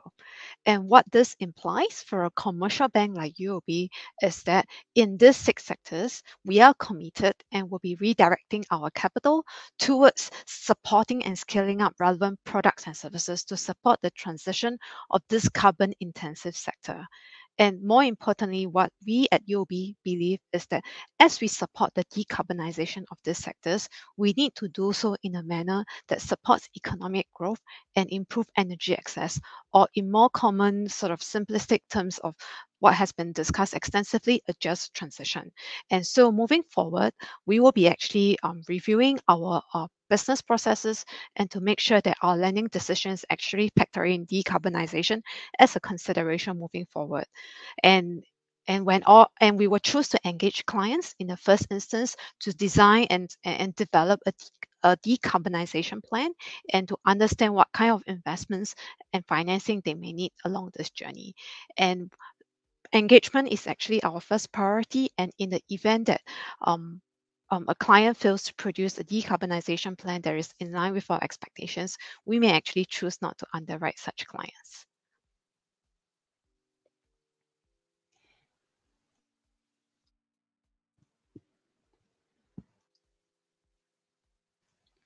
Hello, back to you, Xingyi.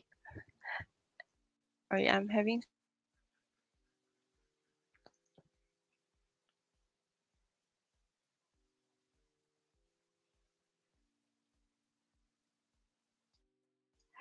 Xingyi, I think you are on mute. Ah.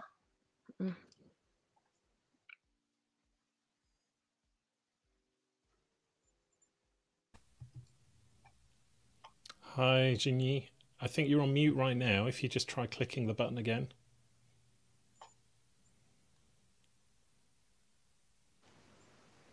There you go. You're off mute.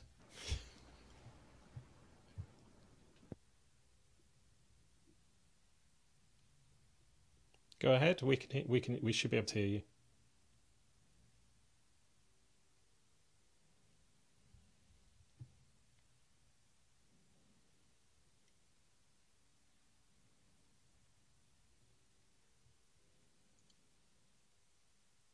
Okay, sorry, Xingyi. I think you may have muted yourself somewhere else, either with a button, maybe on your headset.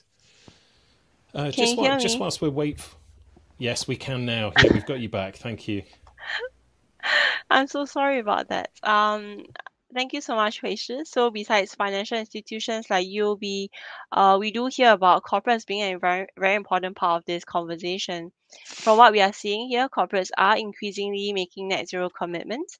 And for Frasers Property, the company has established 5 new sustainability goals in the financial year of 2020, which includes financing the majority of its sustainable asset portfolios with green and sustainable financing by 2024.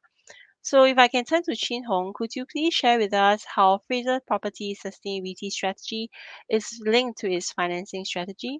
Thank you. Okay, yeah.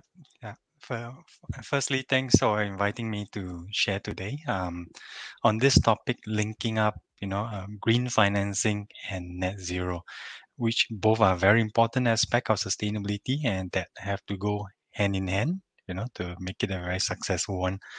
And first of all, when it comes to sustainability strategy, we thought very hard on, defining and establishing what's our ultimate goal, right?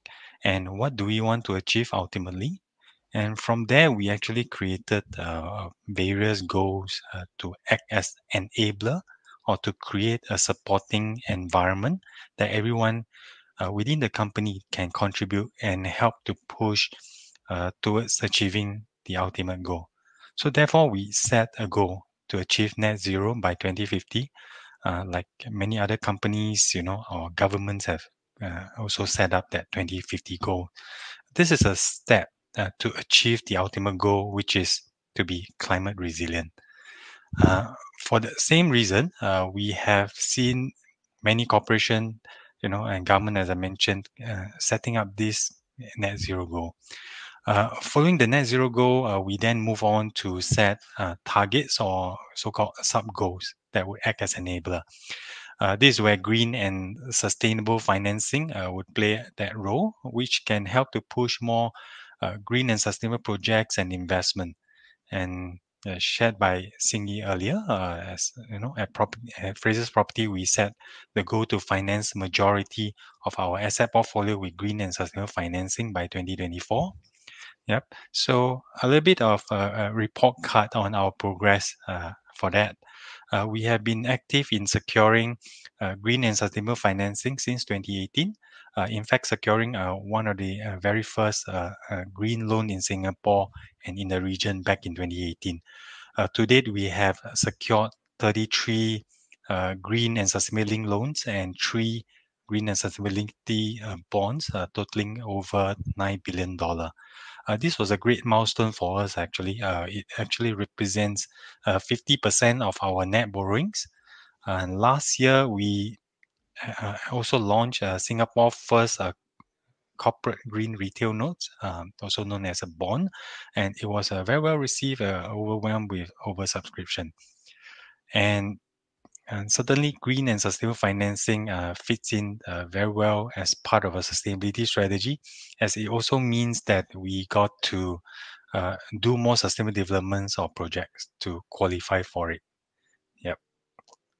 That's great, and congratulations to your team for the achievements that you have named earlier. I think Frasers Property is essentially an example of how the real estate sector is truly very progressive when it comes to talking about sustainable practices.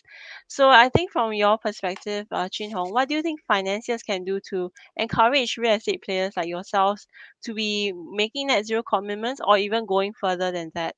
And what are some positive examples that you had when it comes to implementing net zero commitments, as well as the challenges that you had to overcome? Yep. I think we have arrived at a very good or a great ecosystem right now, that never before that almost all stakeholders from various fronts are driving sustainability change, from governments to financial institutions, corporations to industry bodies, etc. You increasingly feel the pressure from all these stakeholders if your organization has not been progressive in having climate strategy. And to encourage real estate players or even corporation from other industries, to set net zero commitments, I think financials or financial institutions can perhaps incentivize more with more encouraging borrowing rates for corporations or their customers. That's definitely one very straightforward way, I believe. Yeah. On a broader aspect, I think everyone would have to play their parts, within their value chain to encourage stakeholders or their stakeholders to do more, right?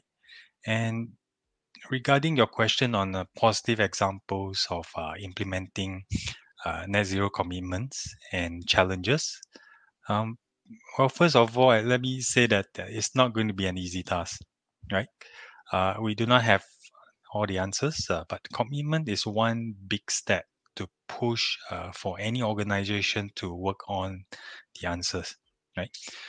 To get to net zero, it also depends a lot on the readiness of the jurisdiction where you operate. In some countries, renewable energy supply will be readily available, which will make net zero commitment easier to achieve. And as you know, places like Singapore, we would have a challenge of even having enough roof to put solar panels, right? And we will need to look at other strategies like solar importation or alternative energy sources like mentioned by Ms. Jacqueline Poh earlier, low carbon hydrogen, right? So that is coming our way. Yeah. And having said that, Frasers Property, we have piloted some net zero developments, such as a project, if I can highlight, in Melbourne, called Burwood Brickworks, which has been certified as one of the most, or is the most sustainable retail mall in the world. It's not just a net zero carbon building; it's also a positive energy building that generates more energy than it consumes. right? Another example, this is also in Australia, a residential development this time. We actually offer, home buyers a carbon offset package that allows them to make their home a carbon neutral home, buying that offset. And these are some examples I thought we hope we could, help to encourage or even inspire our various business units, and also the industry to pursue net zero, or to pursue the not so possible, right? Yeah. And nevertheless, I think sustainability creates lots of opportunities for innovation. Organization, I think, should kind of pivot sooner than later and come on board net zero journey, and probably discover more opportunities while managing the climate risk. Yeah. Very good, Chin Hong. I'm so glad that you have so many positive examples. I'm sure will inspire so many of us, to consider these alternatives. And I think you mentioned many times in your speech around the importance of energy. And so I think, we all would have heard at one point or another how important the energy sector is, especially when it comes to the topic of energy transition. And I think, when we talk about energy transition, we are always thinking about either phasing out or decommissioning inefficient coal-fired power plants or shifting to environmentally friendly energy sources. Maybe I would like to turn to Indonesia at this point, because the Ministry of Finance has appointed a PTSMI as the Energy Transition Mechanism country platform manager to manage various sources of energy transition funding in the country. So, Pak Pradana, could you tell us more about how this platform works and what does this mean for capital providers and companies? Over to you. Thank you. I think apologies. I think my camera has frozen somewhat, but I hope my voice can be heard. Yes. So I think first I need to explain why Indonesia needs energy transitions. I think we are part of the global community, and that the fact that Indonesia is the third largest producer of coal in the world, and of our energy mix, 60% and more than 60% coming from coal. So we've got to do our parts in the climate change agenda. And since the years ago, from Paris Agreement, COP26, COP27, we've kept our commitments, and particularly we kept on increasing our targets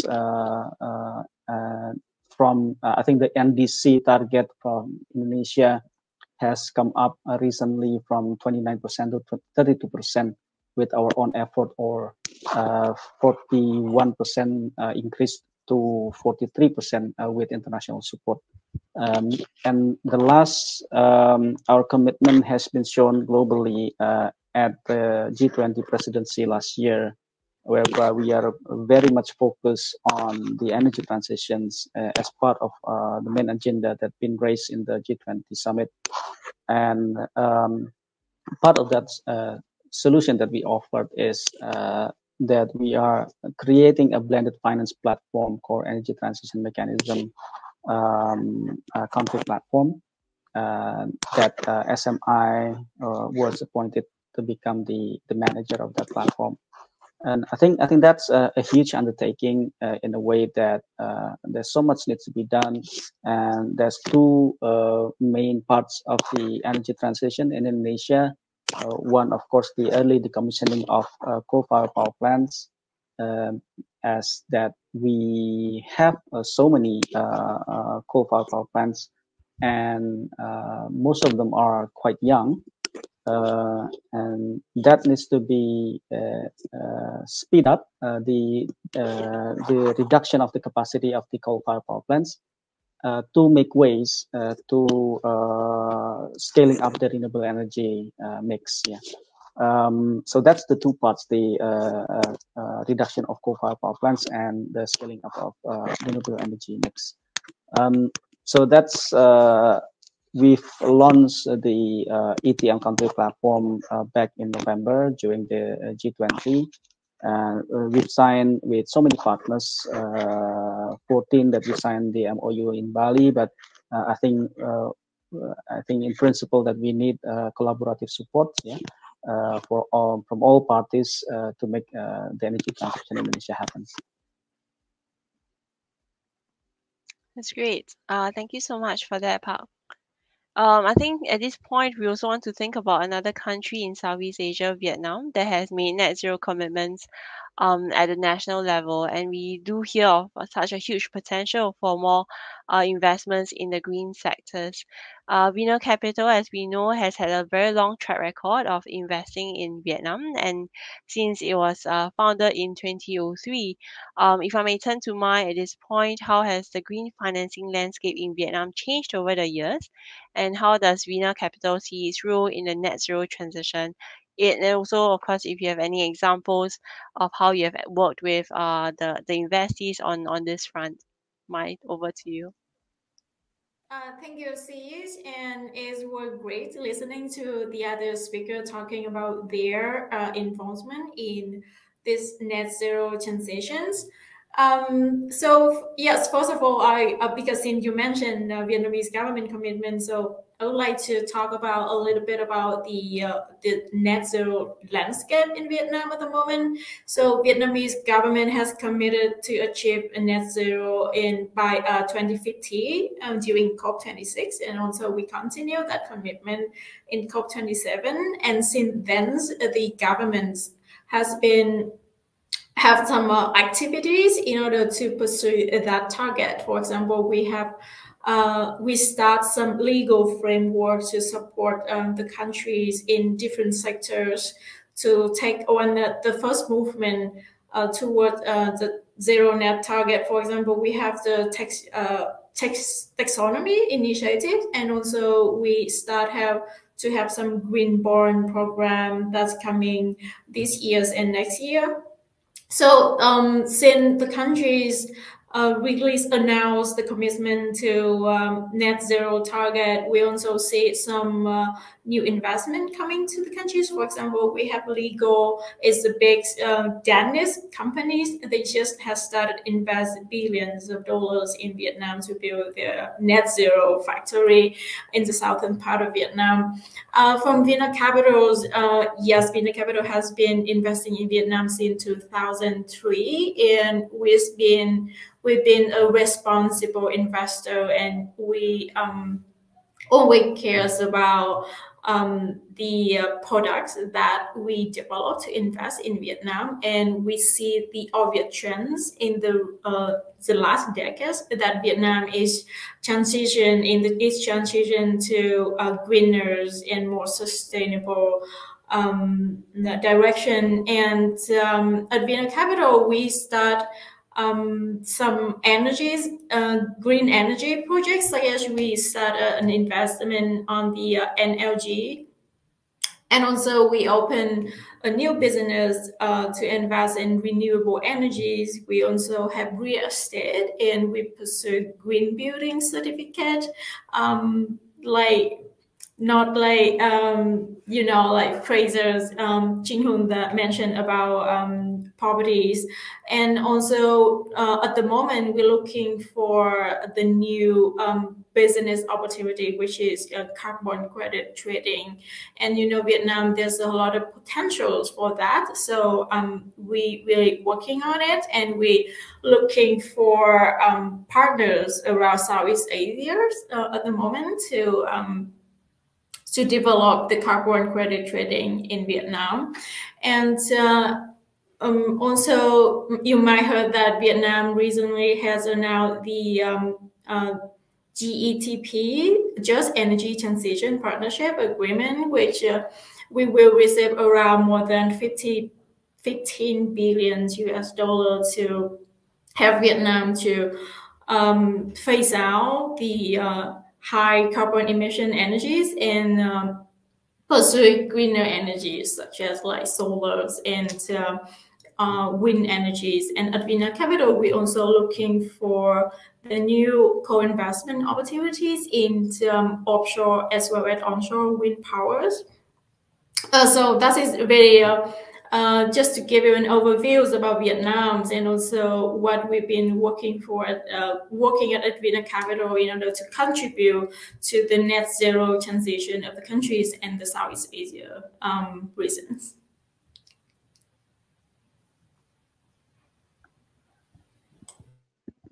Thank you so much. Mai, can you hear me? Yeah, sure. Over to you. Thank you so much.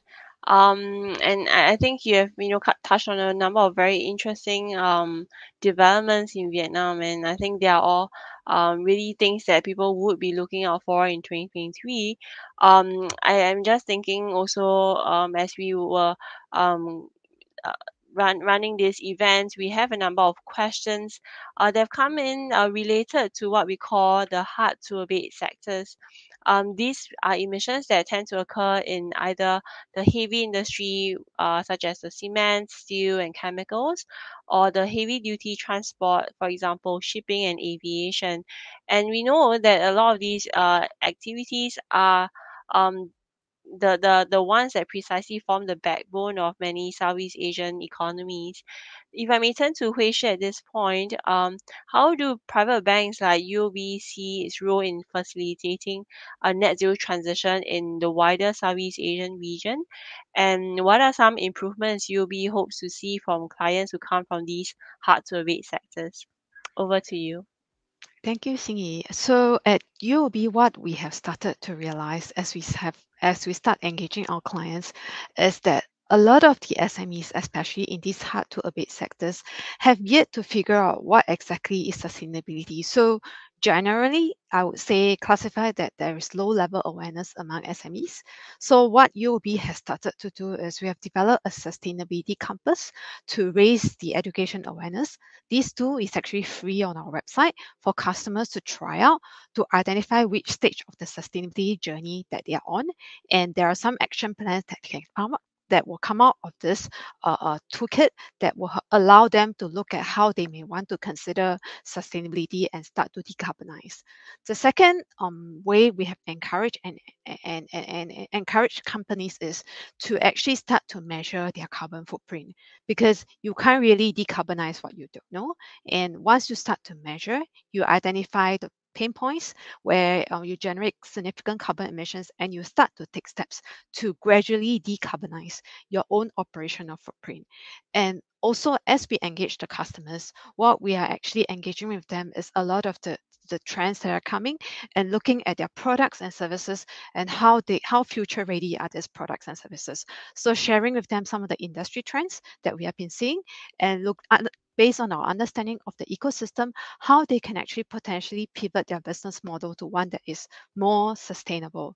So we are engaging with the customers on 3 fronts. One, supporting them to understand their own operational emission footprint, raising awareness around sustainability and the action plans that they can actually take, and also sharing with them ecosystem trends and perspectives so that they can future-proof their business. And on the government and the regulator fronts, what we have been doing is to support conversations around SMEs' needs and needs to decarbonize. So whether there are incentive schemes that governments can consider, and bring some of this very difficult concept of just transition to the market, supporting conversations so that we can actually understand how each sector should decarbonize at what pace, and how mature are the technologies, and what additional technologies needs to be developed to support the sector to decarbonize. Thank you so much, Hui Shi. That was very, very insightful, and I think it's good to know some of the initiatives that UOB has been undertaking to support these different challenges with our hard to abate sector clients. Perhaps I wanted to direct one of the questions from the audience here. They talk about, as financial institutions are announcing net zero targets, these targets must be matched by ambitious climate action. So to what extent are the targets and climate action in Southeast Asia sufficiently ambitious, and how can we better evidence impacts on the ground? Maybe I would perhaps pass the question to Mai from VINA, if you have any thoughts on this. Oh, yeah, right. So, talking about how ambitious the target is, I think, well, Vietnam government's target by 2050 is not like too aggressive, but it's ambitious enough, provided our situation at the moment, our economies and others activities. And I think from the financial institution perspective, is not we do not consider the net zero target only, but we also work hard to find a business case. You know, because when we invest, we need to bring the financial performance, which should be decent. So it's not only about looking for green energy investment opportunity, but we're looking for good investment opportunities. And as I mentioned earlier, at Vienna Capital, we're looking for a lot of business case, and we study meticulously onshore wind energy, offshore wind energies, and where we see the investable case, we will go further, and by that we contribute to the common movement of the green journeys of the countries, and that is how we approach to contribute to the net zero at the moment. Thank you so much, Mai. This is really helpful and really lots of things to be thinking about in terms of what financial institutions can do. I'm not sure if Hui Shi, you have a view on this. How do you think UOB is trying to evidence that impact on the ground? So we made our commitments in October last year, and we are still in the process of thinking through our net zero operationalization and effectively embedding them into our business process.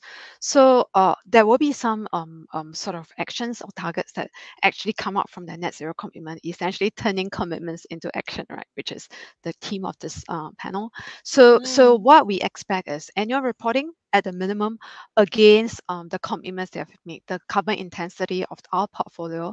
But I think what we will also start effectively thinking about is articulating the impact metric of our lending activities, and the exact form and shape of this metric is still being thought through. But it could be, for example, the amount of renewable financing that we provide and how much electricity generation that has been. So really thinking about within the real economy, the kind of impact, the positive impact or the contribution to the sustainability agenda that is going to have. But of course, we do also have to think about from the data collection perspective, how are companies that we finance going to provide this data? Because it is something that is actually not well embedded in the banking system today. And as we start to think about how to report this metric, we also need companies who are involved in such activities to be capable of providing the data to the bank so that we can actually report the impact cumulatively. Great, thank you so much, Hui Shi. I think one of the questions from the audience and the top most voted question is really looking at take-up rates for green financing, right? So you talked about what kind of evidence you need on the ground, but at the same time, how do you then get more companies being interested in green financing, and also making sure that they look at green financing as a very attractive source of capital. So the question we have here from the audience is, how have the current global environment of global energy crunch and high interest rates affected green financing in Southeast Asia, and whether adjustments are needed to improve the green financing take-up rate? Maybe I'll ask Hui Shi as well, since you did talk a little bit about your experience. Okay, so it really depends on the market segment, but generally across, we have seen increasing interest in green financing. And obviously, in the core markets that UOB operate, Singapore obviously forms the bulk of our green financing. But increasingly, we are also seeing Malaysia, Thailand, and even Vietnam having interest. And that has has to do with a bit of the regulatory environment. So regulators are starting to understand climate risk, and as they engage banks, they actually require banks to demonstrate sustainability credentials, whether it's from the risk management perspective or from supporting the main economy to decarbonize. So we are having a lot of conversations with regulators on that, and where the market is most mature within ASEAN is actually still within Singapore, where the regulations are slightly more ahead in terms of what banks are required to do, and where there are clear regulations supporting sectors to decarbonize, like the built environment sector, for example. And in terms of whether or not the energy crisis has actually, and the high interest rate environment has led to a setback, I think it's two-pronged. We may have experienced short-term setback currently because there is an energy crunch and we may need to burn more thermal coal, natural gas. But at the end of the day, energy security also comes into play, and it may have given food for thought for countries who are actually looking at increasing their power generation to think about renewables, and whether or not their geography within their country is actually suited to deploy renewables over thermal coal and natural gas. And in terms of the high interest rate environment, I think this is here to stay, and it is part of the cost that business have to factor in as they go about investing in their projects. So I do think that in terms of the hurdle rate, it is likely going to continue to factor in moving forward, and that might sort of affect the sort of bankability of projects. Yeah, and I think Hui-Shi, you brought up a really good point that, it's not just about interest rates and the financials. It's really something that requires the right environment and the right factors externally to help create the right conditions for green financing to fly. And I think we do have a question from the audience looking at the enabling environment. This is with regards to Indonesia. Are there new enabling policies in Indonesia that are being developed to support the growth of renewable energy, especially distributed renewable energy systems? I think the best person to address this might be Pak Pradana, if I may turn to you. Thank you, Sun Yi. I think recently, last year, there was a presidential regulations issued on renewable energy, new and renewable energy that was focused primarily on tariff settings. That the intention is to give a more playing field between the renewables and carbon or fossil fuel based energy. That's one. And this year, I think we hopefully we're going to see a carbon tax policy that again will create a more level playing field and further induce the development of carbon market to further incentivize the development of green energy. But I think Indonesia is facing a challenge to first to free up space of the energy mix, first to try to reduce the capacity of coal-fired power plants, because without that, it's hard to scale up the renewable energy. But the challenge here is the financing, because financing now is becoming more and more restricted towards coal assets. There's taxonomy, including in Indonesia. So I think we need to do something on the taxonomy front by introducing transition taxonomy.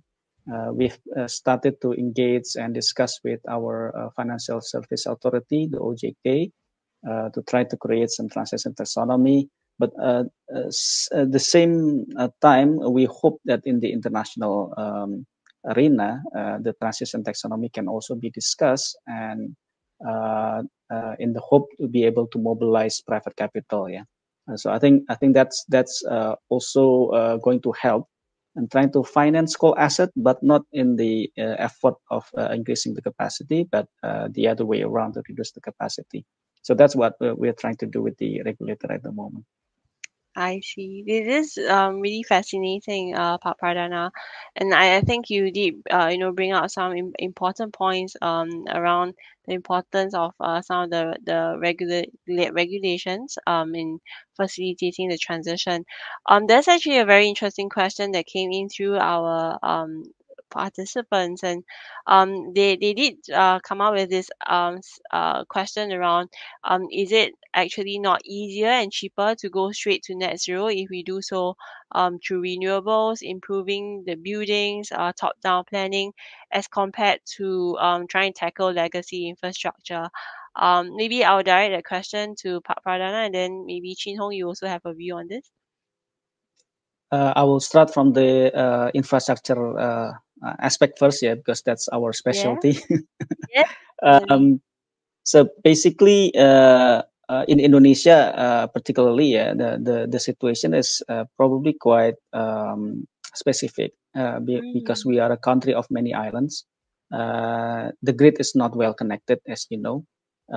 So there's a lot of hardship in trying to promote renewable energy in that condition. So that's why we first we need, as I mentioned before, we need measures, policies that are across the board.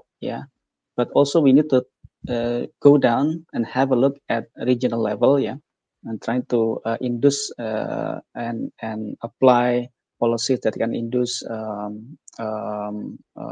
energy transition at the regional and local level. So that's is going to be important in Indonesia as well, and that's going to be connected with the just transition aspect of it, because as we transition the energy, Indonesia also realized that the economy needs to be transformed as well, because we are going to leave fossil fuel economy to the low carbon economy. Thank you so much. How about Chin Hong?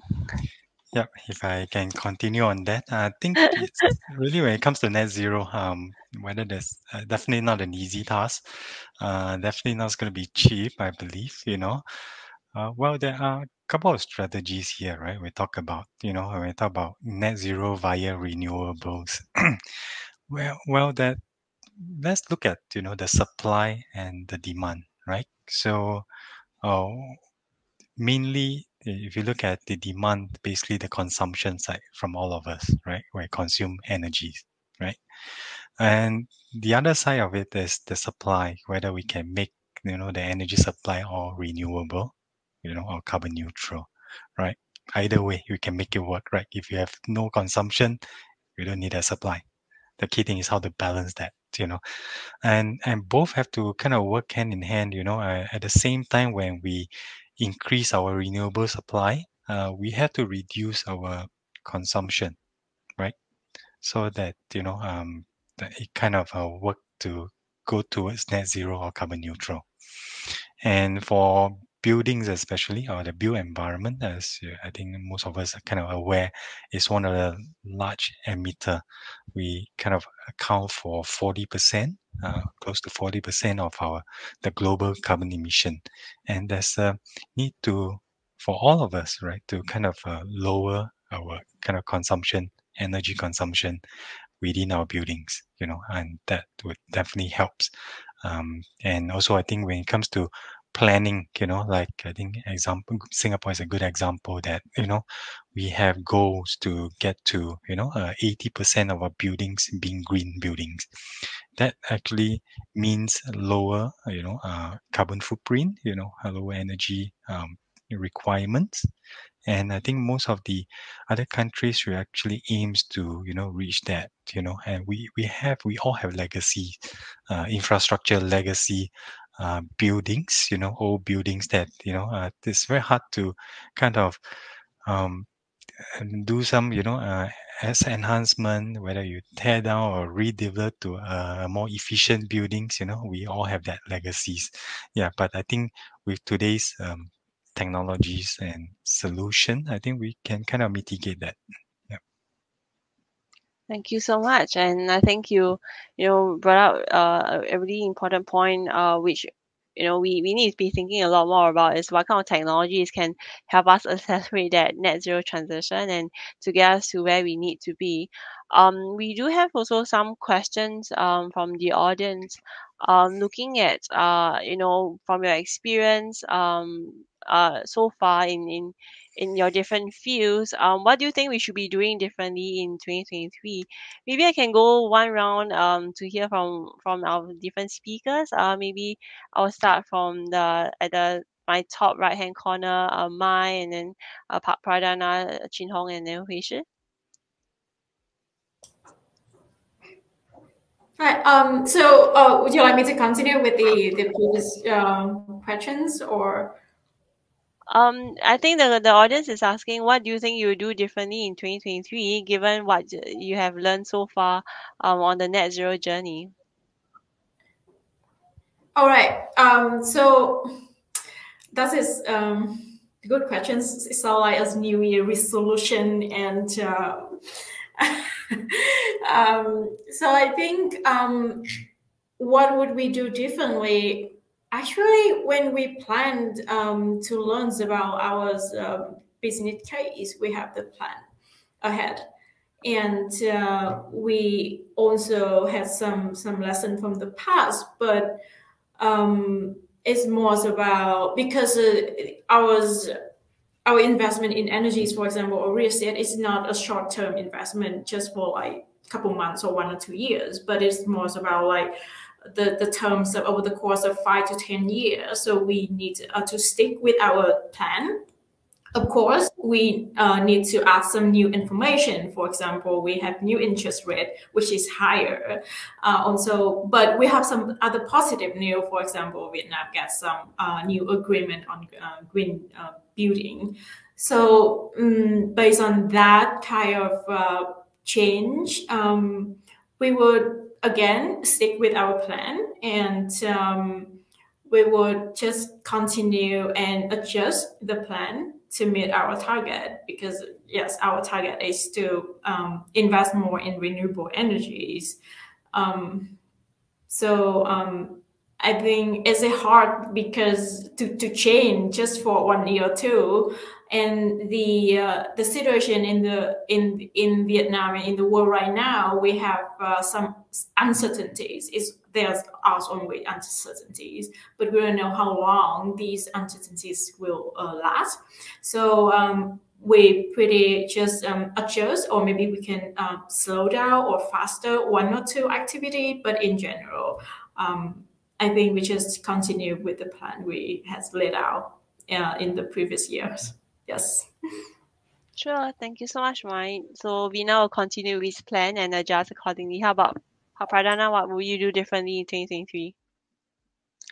Before I touch upon what we will do differently, what we will continue to do and increase is to actually practice what we preach. To try to accelerate our net zero target, as well as trying to instill best practices in the financial industry. So that's what we are trying to continue to do and to increase.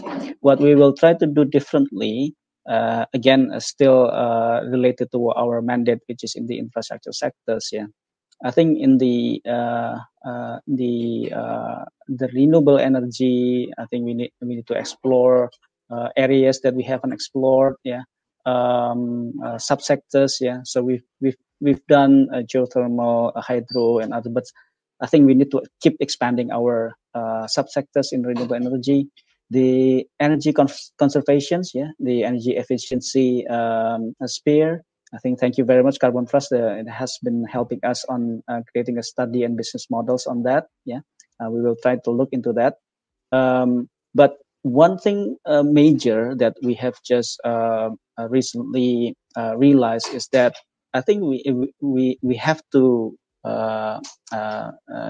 be able to do something on the coal side, because since 2019, actually, SMI stopped adding our portfolio in coal, but we realized that renewable energy is not going to be accelerated if we're not doing anything with our coal fleets. So we need to look into deeply in our coal fleets and what we can actually do on that, and the capital that we can unlock, whether that need to be early decommissioned or to repurpose into something else. That's we are going to focus on this year.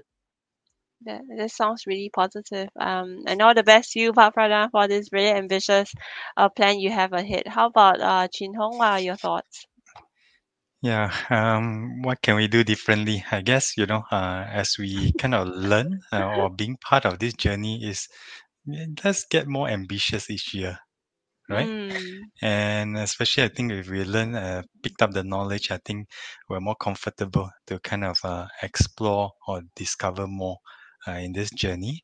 And I mentioned about solution and technologies. I think that's probably one of the areas that each of us can every year try to maybe explore one new solution, one new technology, right? And pilot new initiative.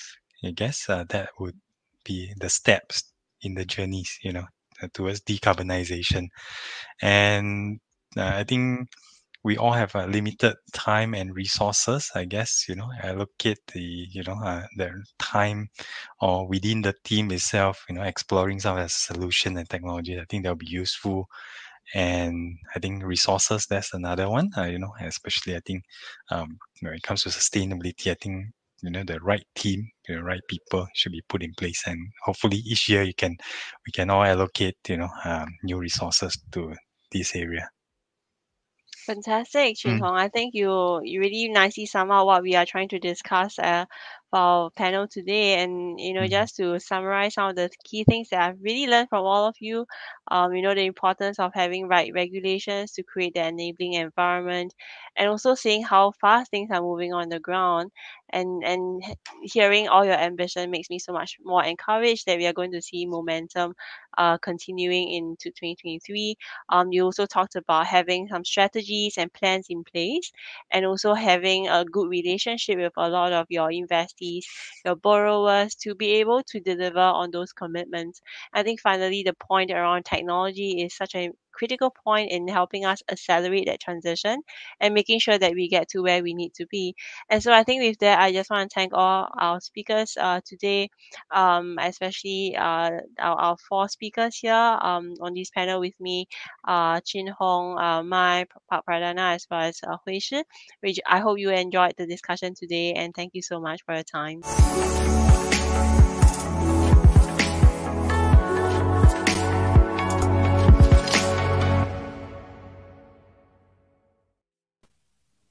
Welcome back. What a fantastic event. I'm delighted to welcome back Xingying Tok. She currently leads the Carbon Trust team in Singapore across Southeast Asia, and she's going to tell us some of the key points that she's picked up from these fantastic panel sessions and keynotes. Over to you.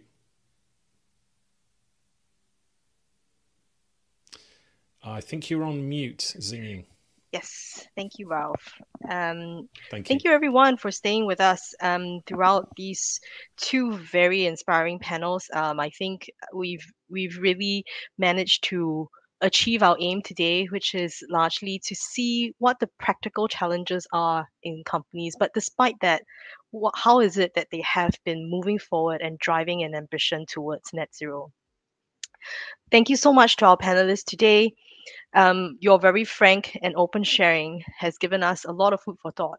And I hope that it's also a shot of confidence of what can be possible when there are the right tools available, and more of them are available. As you've all mentioned today, the right measurement tools, the tools to enable industries to collaborate together, the financing tools that might be available and being innovated to make sure that we can enable renewable energy take up, but also energy efficiency take up. I also heard about the very important things around finding the right internal and external collaborations within companies and within your industries to learn what new technologies there are, and to every year go further in each of our ambitions. So today was hearing from government, banks, corporates, asset managers, all of you who are taking leadership in our markets on this urgent issue of net zero. And we also heard the terminology ruthless optimism. So I would like to end with a little bit of this ruthless optimism. Our region, I strongly believe, is ready for this acceleration. And this is an acceleration towards a more sustainable, a cleaner, and a more energy secure future. It is a transformation of our economy that has the potential to see growth of roughly 1.5 trillion US dollars in net present value per annum for the next 50 years. We've heard that in some markets, renewables are getting rapidly cheaper, but it's not the case for every market. In many of our markets, there still needs to be work done in streamlining the financing models, which are key blockers in achieving affordable renewables. In ASEAN this year, there is a top priority to improve regulatory and financing frameworks so that we can attract more investments into clean energy and help to reduce the cost of clean energy faster. So we can look forward with optimism. Our speaker from ADB, but also PTM SMI, talked a lot about the financing that's being put in place and committed for a just coal transition. Aside from a coal transition, more thought and investment needs to go into thinking about future flexibility of the grid. According to ARENA, we need 1/3 of our investments in our power sector to go towards grids, infrastructure, storage, and flexibility measures. We heard about energy efficiency as well, that it is not really just about shifting and switching to renewables. We also need to look at reducing what we call the first fuel, energy efficiency. There's a new urgency on efficiency with the increasing energy security concerns. And what we need in this market is innovative financing models that can support the uptake of energy efficiency. Lastly, we've heard quite a lot about some of the research leadership that is being done here in Asia. We do have the capacity to push boundaries further in our energy systems, in our transportation systems, in our food systems, our cooling, and looking at the value of nature-based solutions. In Carbon Trust's 20-year history working with more than 750 government bodies, corporates, and financial institutions, we have the front row seat, and we do see this global and regional confidence and ambition growing. This annual Accelerate to Net Zero event was created to inspire more and deeper commitment towards a net zero future. If today's session gave you an idea of a potential next action that you can take internally and externally, I hope you take that step, and we are certain that we will see together the momentum grow even further in our region this year. Thank you very much for being here today.